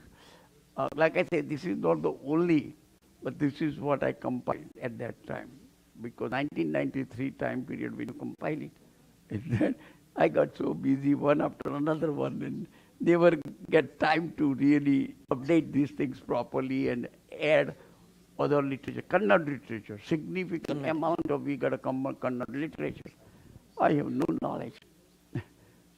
That is the point I'm saying. Okay. All right. What else? Any other questions on that? Okay. I think we are completing now. All right. That's it. Okay. So what we can do, if the tea is ready, you make it. All right. So what we can do is, and then we can spend question answer. I have some question on the same thing. Yeah. Right now, let's wait for until tea comes. We can entertain the question answers. We can have the tea, and then we can continue question answer. So are we asked or supposed to read all this book to understand the real Jainism, or all these authors wrote something, right? So look, what are you trying? You become engineer or you become software program or whatever it is, how many years did you study it?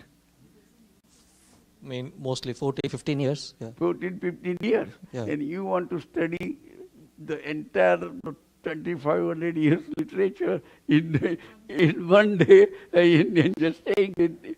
No, I'm thinking about the summarized thing that what are they trying to explain in all this different literature? Is it this just the derived from the main Agam? All the literatures, I give you all the different topics, different listings.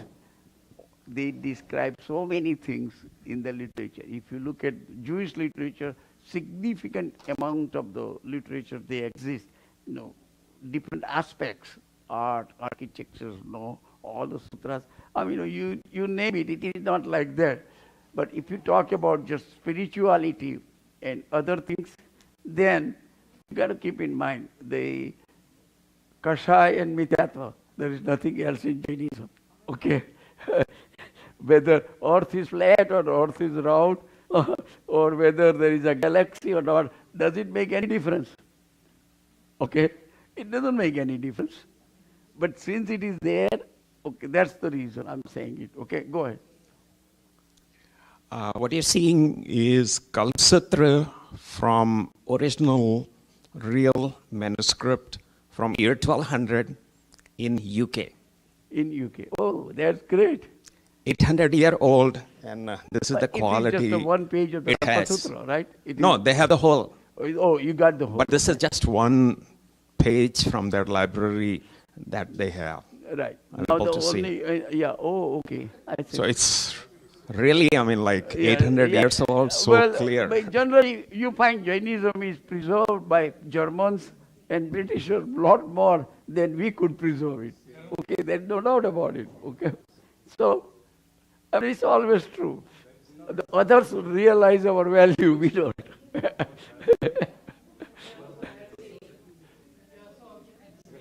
Eh?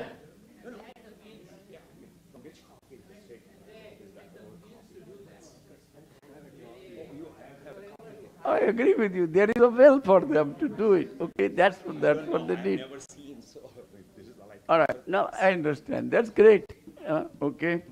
The point is that if you have the Kalpa Sutra, if you have any books which you would like to put it in, or if you have PDF file, I'll be glad to put it in. There's no question asked. Okay. So, can you please share your thoughts about why we as a Jain Sangh are not encouraging the learning of the language? Because there is no money. Yeah, Very but simple. If there you is no study money Ardhamati, in who is moksha. going to give you job?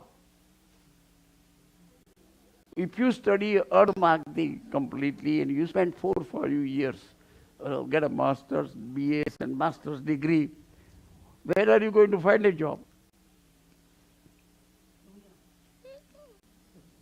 Yeah, but that's the same thing about if I read any of these books, where am I going to find So the job? would you do it? Yes. Okay, good.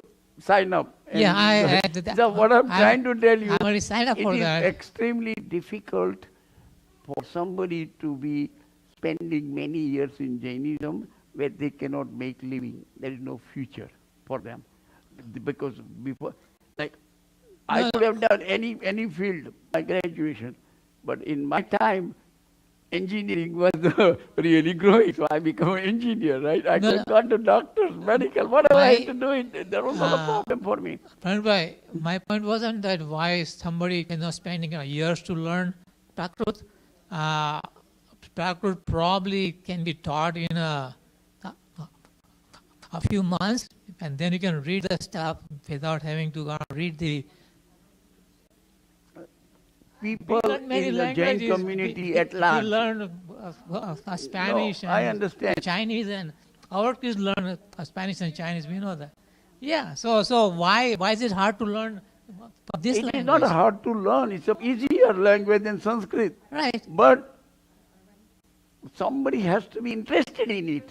Yeah, but like in Pashara, we take the kids and ask them to spend hours and hours to memorize the sutra, but we don't want to take 40 hours to teach them the language. I don't have any kind of the answer for those kind of things. But I consider charity begins at home. Yeah. If I want to study Jainism, I study it. I don't expect people study it and write the books for me. I wanted to do it, I did it. I overcome the hurdles. Yeah. Pravin And bhai, I think, and we I have did to, it. no, So- and we thank you for that. No, I'm No, just- absolutely. I think there's a genuine feeling of gratitude. But I think one weakness, I'll say a little disadvantage, I won't call it a weakness, that we have in the Jain Sangh, Samaj, is that we don't really have an institutional approach. There is no authority that can say, you know what, this is the budget, if there is any kind of money at all, and we are going to use it towards this. Whether you think of any of the Abrahamic religion, Christianity or Islam or any of them, there is some authority that can dictate that some of these things get done. Here, every Jain center, down from the smallest village in India to any city anywhere outside of India, is kind of on their own. So there is a very divided effort, and that doesn't I help give you either. one good reason. The people who are in charge of the Jain Sangh have a very little knowledge of Jainism. That is the only reason I consider it. Because if you have the knowledge of Jainism, you will pay. And people who have knowledge of Jainism, they don't get into the power position. Okay, what I mean by so, who can make the decisions. Okay, so what happens is, if you do not have the knowledge of the area, what you are the trustee or the power decision-making people, how are you going to get trickled down and create the programs and put it into it? It is very difficult for me to explain to them even. Okay, they think you are changing everything. Now that is my reputation. I'm not denying that one. Okay, and I'm not the stupid guy that don't know about that. But what I'm trying to say, because the people who are saying I'm changing have no knowledge of Jainism. So what am I going to argue with them? I said, thank you for letting me know. That's the end of the whole thing. I don't argue. I don't answer to that one. I can only do what within my power, and I don't even listen to anybody that way. Not listening to everybody means, if they say, my acharya is saying that one. There are so many acharyas. They don't get along with each other. So what am I going to do? Which acharya am I going to listen? All right? So I'm not going to be bothered by that one. I would analyze the things. I would ask few scholars whom I trust properly, and if they give me that one, and then I make the decisions. That's all about it. Okay, now what's the next question? Let's come to the real question. Okay. Yeah. Why? Okay. A lot of authors wrote on, I was Googling what you were saying, on there's something called Tattvartha Sutra, and it says it's called Moksha Sutra. Barabar. And is it the main essence of Jainism, the way it was written in Google? The Tattvartha Sutra is not even Agam. Right, Okay. no. It's an independent work. Yeah. It is recognized by both Shwetambar and Digambar sect. Yeah. So it is a own. No, there are two books recognized by Digambar and Shwetambar. Yeah. One is the Tattvartha Sutra, and another is Sanmati Prakran, okay, of Siddhasen Divakar Suri. These are the two books, of course, besides Navkar Mantra. I mean, in a sense, okay, and Bhaktamar, there are some variations, for stanza. We don't have many things common between the two. Since Tattvartha Sutra contains the 10 chapters, and these 10 chapters really covers the Jain philosophy, all in sutra form. And that's why we can see both have all these karma philosophies, the soul and non-living philosophies, everything is the same in these books. So that's why it has got significant importance. All right, the Tattvartha Sutra. And you will find at least 10 commentaries written on Tattvartha Sutra by different acharyas, at least, maybe more. My question was, it said that, like, how we were saying that soul, our main the effort should be our own. We are the judge and the jury and the soul. Like we are basically self-centered. In a way, we should be, in a way, self-centered. Self-reflection. But Tattva Sutra was saying that it is parasparo pagraho jivanam. Meaning, I haven't read sutras. I am doing very, very baby steps right now, but I'm trying to understand. So it's telling the soul, a sense of soul, to free the soul is to basically help other soul and not just be self-centered. Well, each I soul wanted to know is about dependent on other souls. No, it's not a help or not help. It's like paraspar graho jivana. Yeah. We are dependent on each other's souls. Okay, in that. But then we have a liberalized the meaning. Okay, we have liberalized the meaning, which is nothing wrong in it. Okay, so sometimes what happens is, you see the real word meaning, and then you liberalize the meaning based on this time and based on the culture. Okay, all right. One quick comment. For English, And because it is a Moksha Sutra also, because if Different you name. follow all these 10 chapters, you attain the liberation in a true sense. That's why it is called the Moksha Sutra. Digambar used the name Moksha Shastra.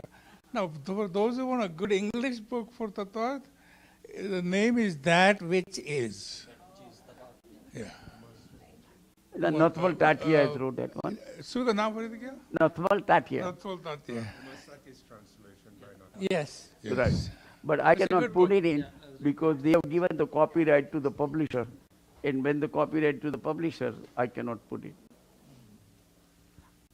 I think we have a variation of that already on the site. Huh? A very different book from something similar. That which is. Yeah. Yeah. Yeah. Yeah. What else now? You got a list of the question. What happened to one question? Oh, okay. All right. Go ahead. Give it to him. Thank you so much, Naveen. Pravin bhai. That's so good. So, answer to you, in Toronto, we used to support a program to teach Pali Prakrit. And it lasted as long as the professor was there. But once he wanted to retire, they refused to get a replacement. That's how popular Prakrit was. Isn't there a class in India? Yes. There's a good school in India. Yeah, but I don't think we can go to Toronto, Canada. So what Pravin bhai said, I think unless there is a demand, no one wants it. And that goes for the universities as well. They will not support you unless there is a demand. Yeah, but I like see a few of the big time donors here opening in the chairs at campuses, but I don't see any value in having them do the course on other Because no one wants it. Why don't you put your name and see what happens? The other thing is, as far as documenting old anything, I think we have lots of it. And when Pravin bhai, I think you're going to scan those papers I gave you, right? Yeah. So I You think, will. yeah, you'll find. Huh? I'll do that. Yeah, you could. But, if you want to, I gave Virinder a copy of that too, so he should have it. Right. No, we will manage it. You scan it, it will be done. So I think as far as dating, there are lots and lots of papers that are available. If you go to Disha, for example, in, of course, Gujarat, I have examined Talpatra, which dates back to 900 AD. Okay, that's great. Now, what I'm Now, trying even to say, if you went to anything you have Jaisalmer it, for... he can scan it and No, return to it. these you don't have. But I'm saying you have it. Okay. These are original documents in Jaisalmer. Bhandars, I don't think we can get in. No, But I tried. I could not I do did. it. I did see some of those documents, and they are worth if you get a chance, by whatever it takes, go see it. They are really, No, really. I have seen the things. They have shown me, Yeah. but they would not scan it or nothing. Oh, They no, would no, not they allow. won't let you do all that. That's what I'm Well, trying I to say. think we are lucky that the Archaeological Survey of India is not after it, See, or else because I we know lose Jambu it all. Swami, that's why I could see it, everything. Okay, I know Jambu Swami is one Right. piece of paper from him, that's why I take it with me and I get it. Okay? I get in entrance. See, once you have the authority, basically, it is under Jambu Swami. But now he passed away, but the Jaisalmer, I'm talking, okay? When you uploaded all the agams by Dipta Ratna Sagar, I actually cried that all the agams were available to me just by a click of mouse that I can actually read. That was amazing. All the agams. You uploaded all the agams, Right. and I actually cried when I saw that. Because where else can you get sitting at home all the agams that you understand you can You're read? not going to find anywhere. You're not going to find it. I can tell you now. It's all came one But don't keep it in your computer. Don't keep it in your computer. Just read it. Headers. Okay. All right. I have a few more questions. So it said, can you attain salvation or at least go towards that through karma yoga? You can attain salvation through any path as long as you become completely spiritual person, means no kasha arises in you. Okay? Somebody insults you, somebody does anything, you are a bad incident, and still you are calm and quiet as a knower and observer. It's not which path. Path is Doesn't not matter. important. The thing is this one, ultimately what you become by following that path. That is the important things in Jainism. Okay? So it doesn't matter, you don't have to be even Jain to attain liberation. As long as you have no kashais and no mithyatva, you made it. Okay? You can have any path as long as you accomplish the end result. I think that is the most important message we can give to our younger kids. I think that is the most important message we can give to our younger generation, because the younger generation sometimes feels detached from the ritualistic lifestyle that's, I think, is more practiced. Yeah. And that's the way our Jain principles are. Okay, I'm not making up anything. Okay, that is the way the real Jain principles are. Okay, so it is not like something, I have invented or not. Okay, it is there, I'm bringing out. That's it, nothing else. So if no one have it, I have some questions from online people. Okay.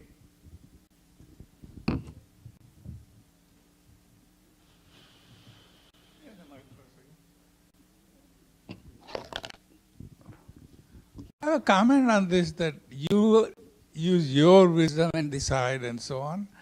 There is a big flaw in that. It is underneath that is true, but this is so complicated that you need a guide. At every level you reach, just like in school you need a teacher or a parents, then teacher, then professor and so on. Nobody can wade through this thinking my own intelligence is enough. That is not going to work. Pick a good guide all the way along, and it will work.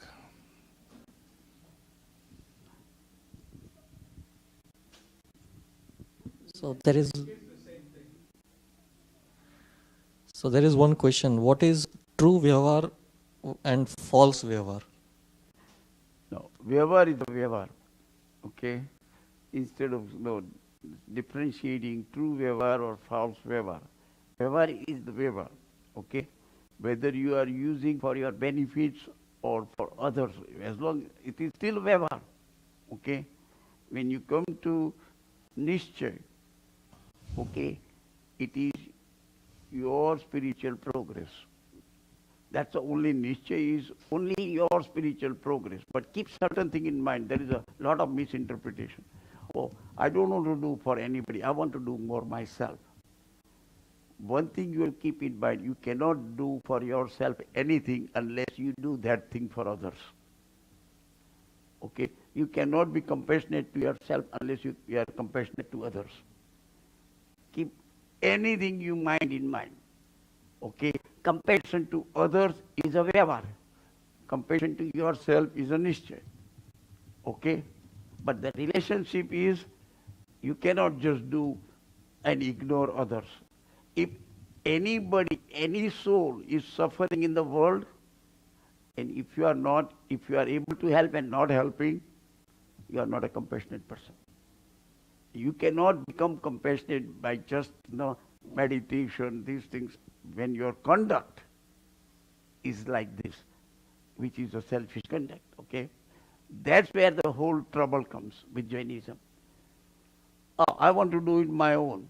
Okay, I don't care about the others. All right, this is where the trouble comes, basically. So keep that thing in mind. If I help others, but internally I'm still burning and angry and I haven't changed myself, then there is no hope.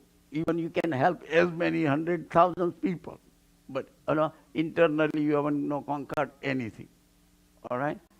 So that's one thing. But you cannot improve your spirituality unless you have compassion towards others. That's a necessity conditions. Same thing Tattva Sutra is saying. Okay. So another question. There are certain restrictions on reciting or repeating certain sutras at definite times and everything. Like Bhaktambar, you cannot recite at some time. Right. So why is it, and is there any logic or something behind that? No. Okay.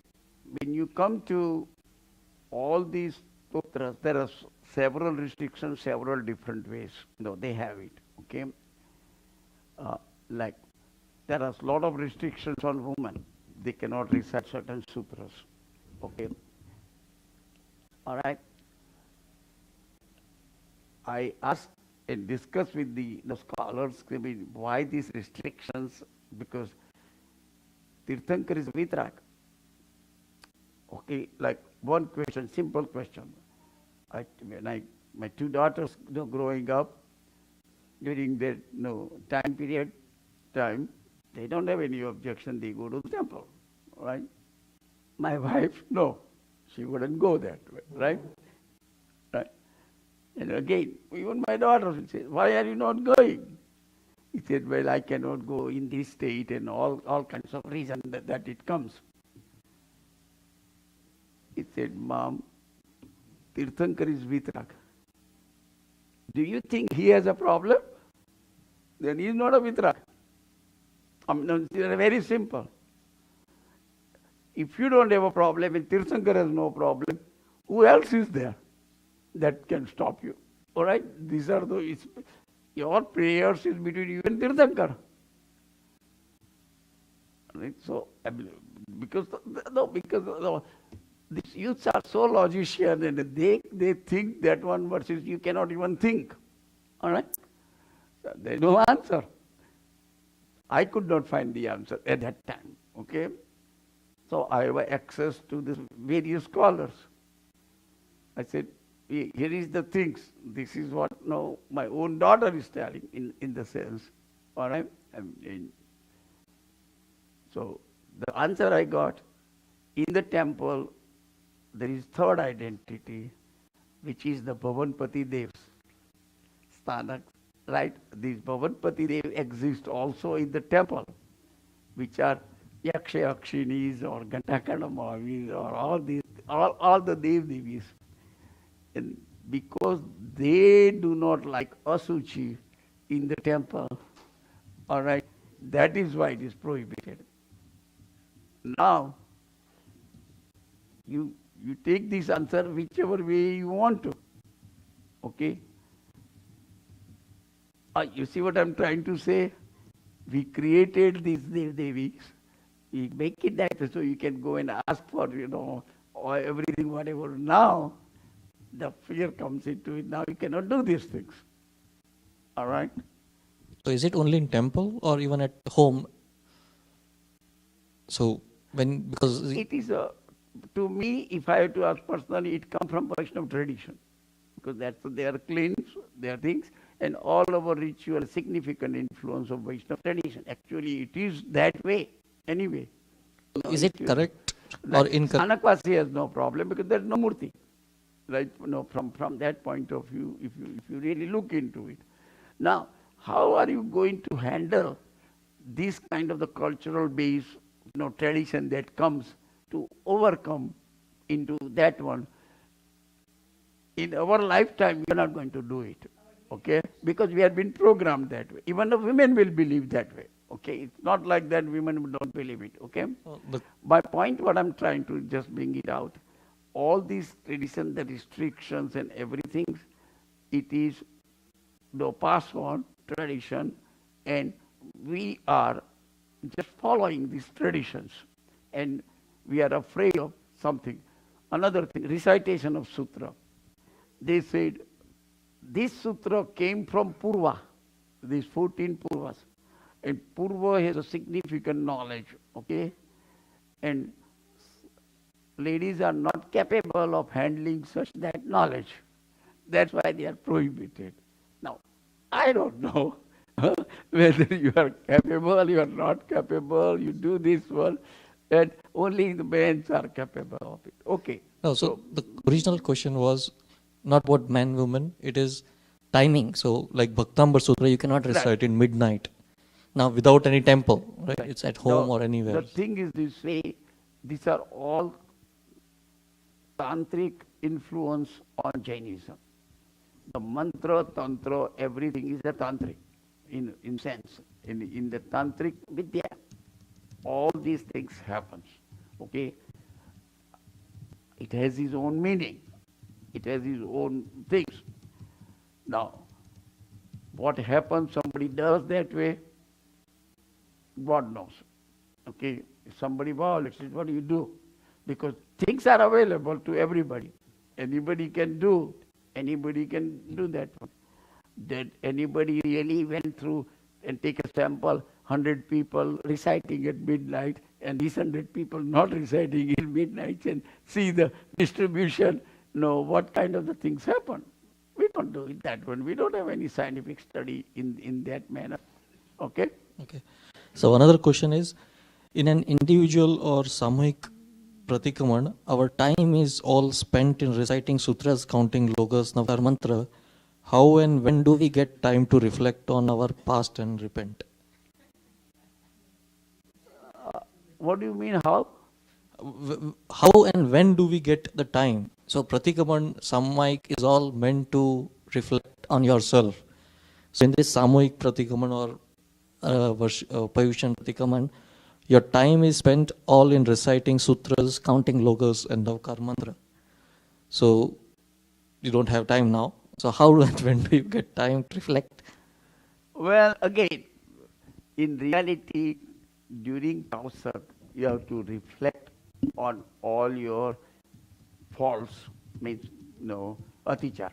Whatever the atichar that occurred during that is what you have to reflect. And for how long? That the Kausar has breathing thing, how many breathes out, number of breathings, okay?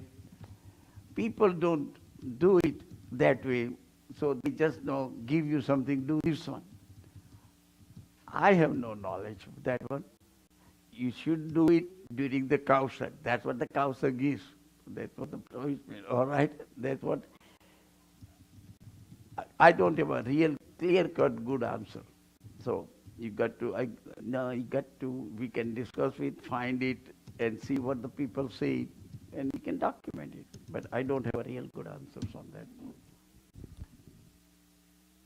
But generally, I consider during the Kausag is the meant for that, so that you do it, that way. But then you are not able to recite logas or Navkar mantra, whatever you are doing.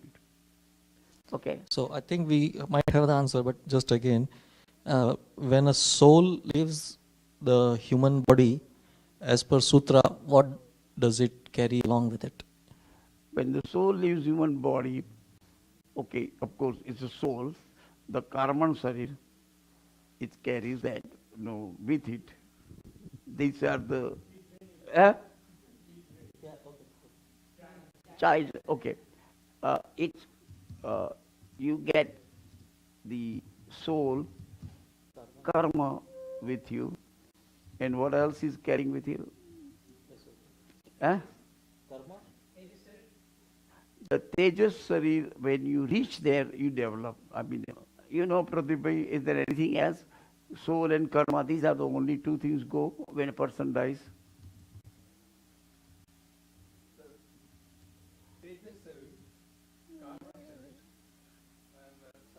The Tejas also goes with it. Huh? But, okay. Tejas Sarir, Karman Sarir. But question mark the Tejas Sarir, I would say. No, that yeah, carbon is the limit. I understand that. I wasn't clear about the Tejas Sarir, okay? Tejas Sarir is going with it or not. But generally my understanding is no. But I could be wrong. Okay? I could be totally wrong. Huh?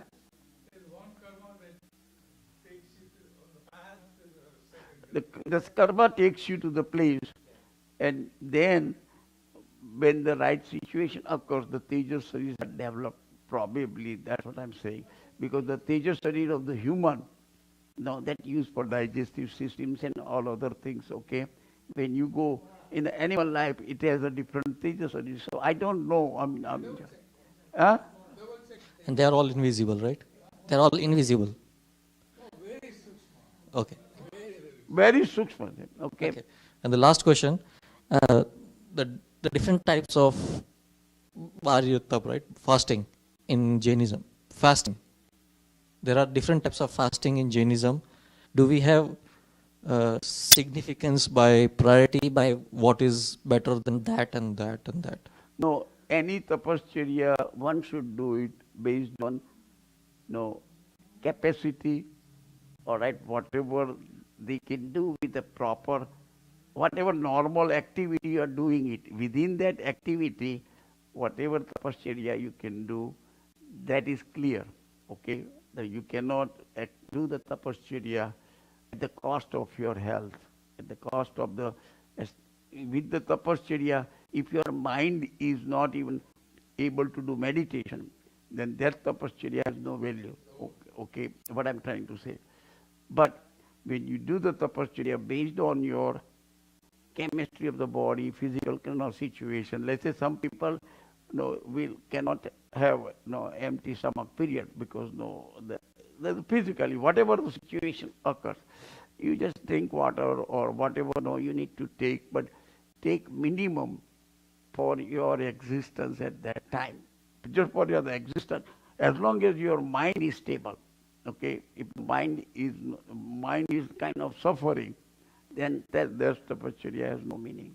No, the question is related to, is Ambil better than Ekashna or Upvas better than Ambil? And then look, for me, like if I had to think, I love Ambil food.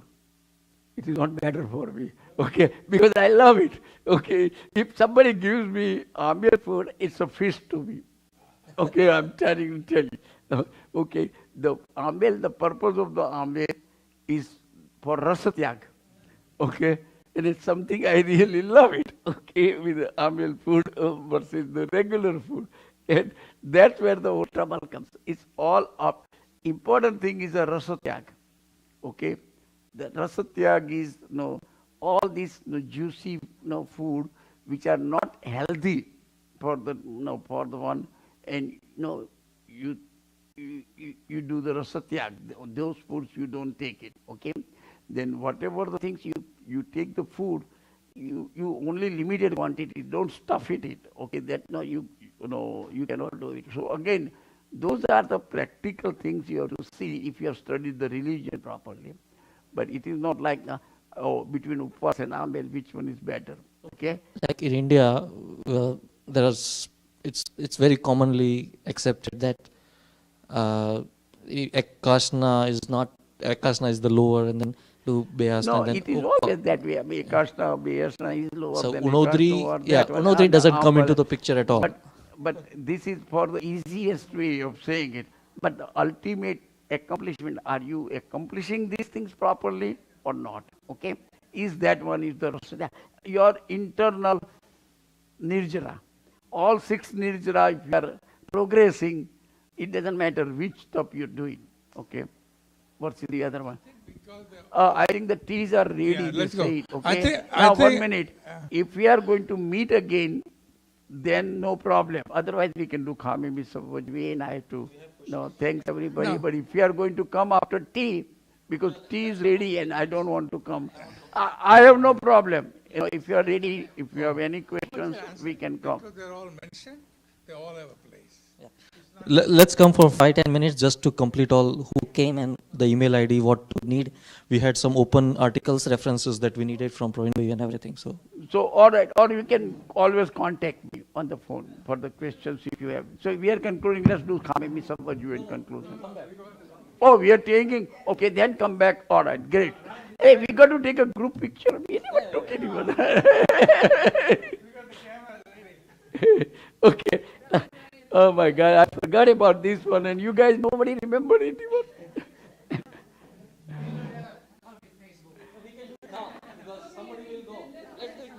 No, everybody, let them get the tea. No, the tea is ready then. Okay, wait, take a picture. Okay, take a picture then. Let's come for the pictures. Come on in, everybody. Come on. No, that's okay. I mean, we can.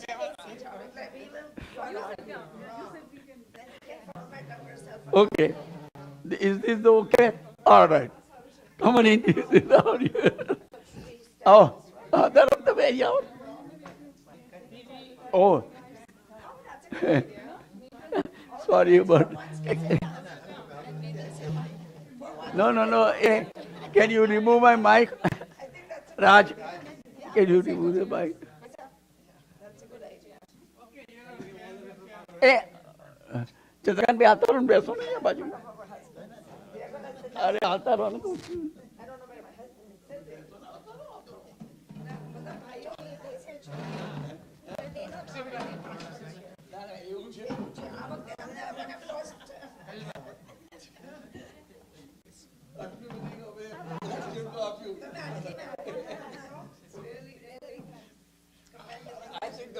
I think they will say, what is this guy? They never give the ladies first choice. It's okay. Somil, let us sit in front.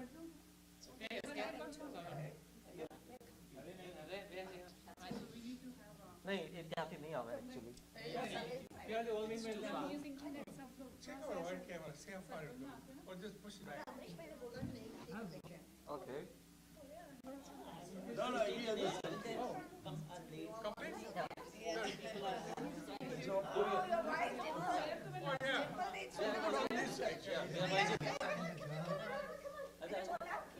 Kiara, come. Come, beta. Kiara, come. Come.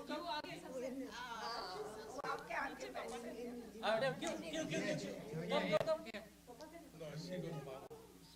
Come, beta. Mama will let her come. I think it clicked already. Okay. We're going to take the picture. 1, 2, 3. Smile.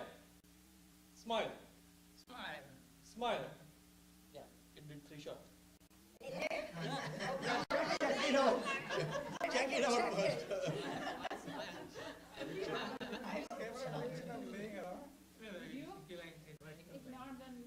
No, whatever. His wife doesn't. I'll take another one. Smile. Yeah. Smile. Yeah, it's taking. All right. Smile. Come here. We're all on video. Smile. Smile. Yeah. Smile. Yeah.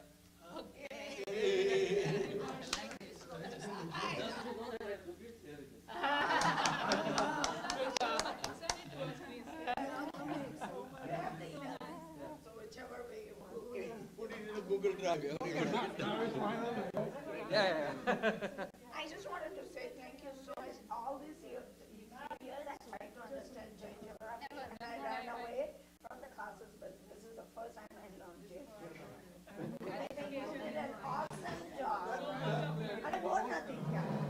એ શીખતા બોર નથી થયા. હું તો સાચું કહું. ચાય પીલા હું તો ચાય પીલા. I know. તમે જેવી રીતે કરો એવી સમજાય નહીં. Yeah, I think you were really good too. Very simple, very easy. Like I said, I have a measurement. If I can explain my daughter, I don't have any problem. The rebellious one, especially the rebellious one. My daughter is the same thing. Thank you so much. Are we coming back? Your rebellious one is the younger or the older? Do you have any questions? No, I don't. I got a lot of answers during what he was speaking. Yeah. So let's do comment. That's what I was thinking, yeah. Chala kota gaya. It's okay. Maybe somebody. Pravin bhai. लिखवाना नहीं.